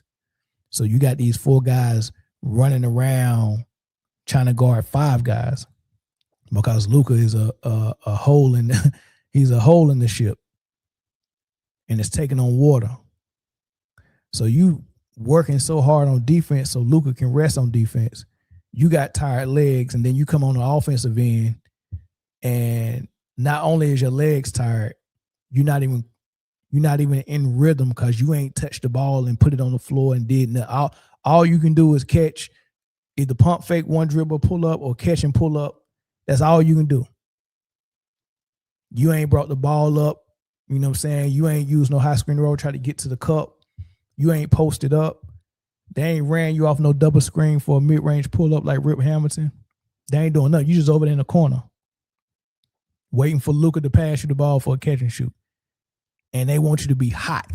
They want you to shoot 45% by just doing this, and your legs tired because you've been guarding all the space that Luka giving up. Pre-rotating. You got to guard your man and stop him from scoring. Then you got to pre-rotate and help Luka out all the time. So you got tired legs because 4 guys are guarding 5, but then they want you to come on the other end, not be in rhythm, but also be hot from 3. Man, these people are crazy. Yeah, so I'm going to show y'all Gabe Vincent and how he was able to look so good in Miami. And I want you to see on film the difference between how Miami used Gabe Vincent and the difference between how LA's been using them. It's crazy. This dude played 2 years in Miami and looked like the hottest thing since sliced bread as a shooter and as a player. And then he go to LA and all of a sudden can't hit no shots. He said he peaked in Miami. I don't think he peaked. It's just he's playing with Luka. As soon as he leaves, he'll be fine. Yeah. But all right, y'all. Thanks for the stream. I'll catch y'all tomorrow.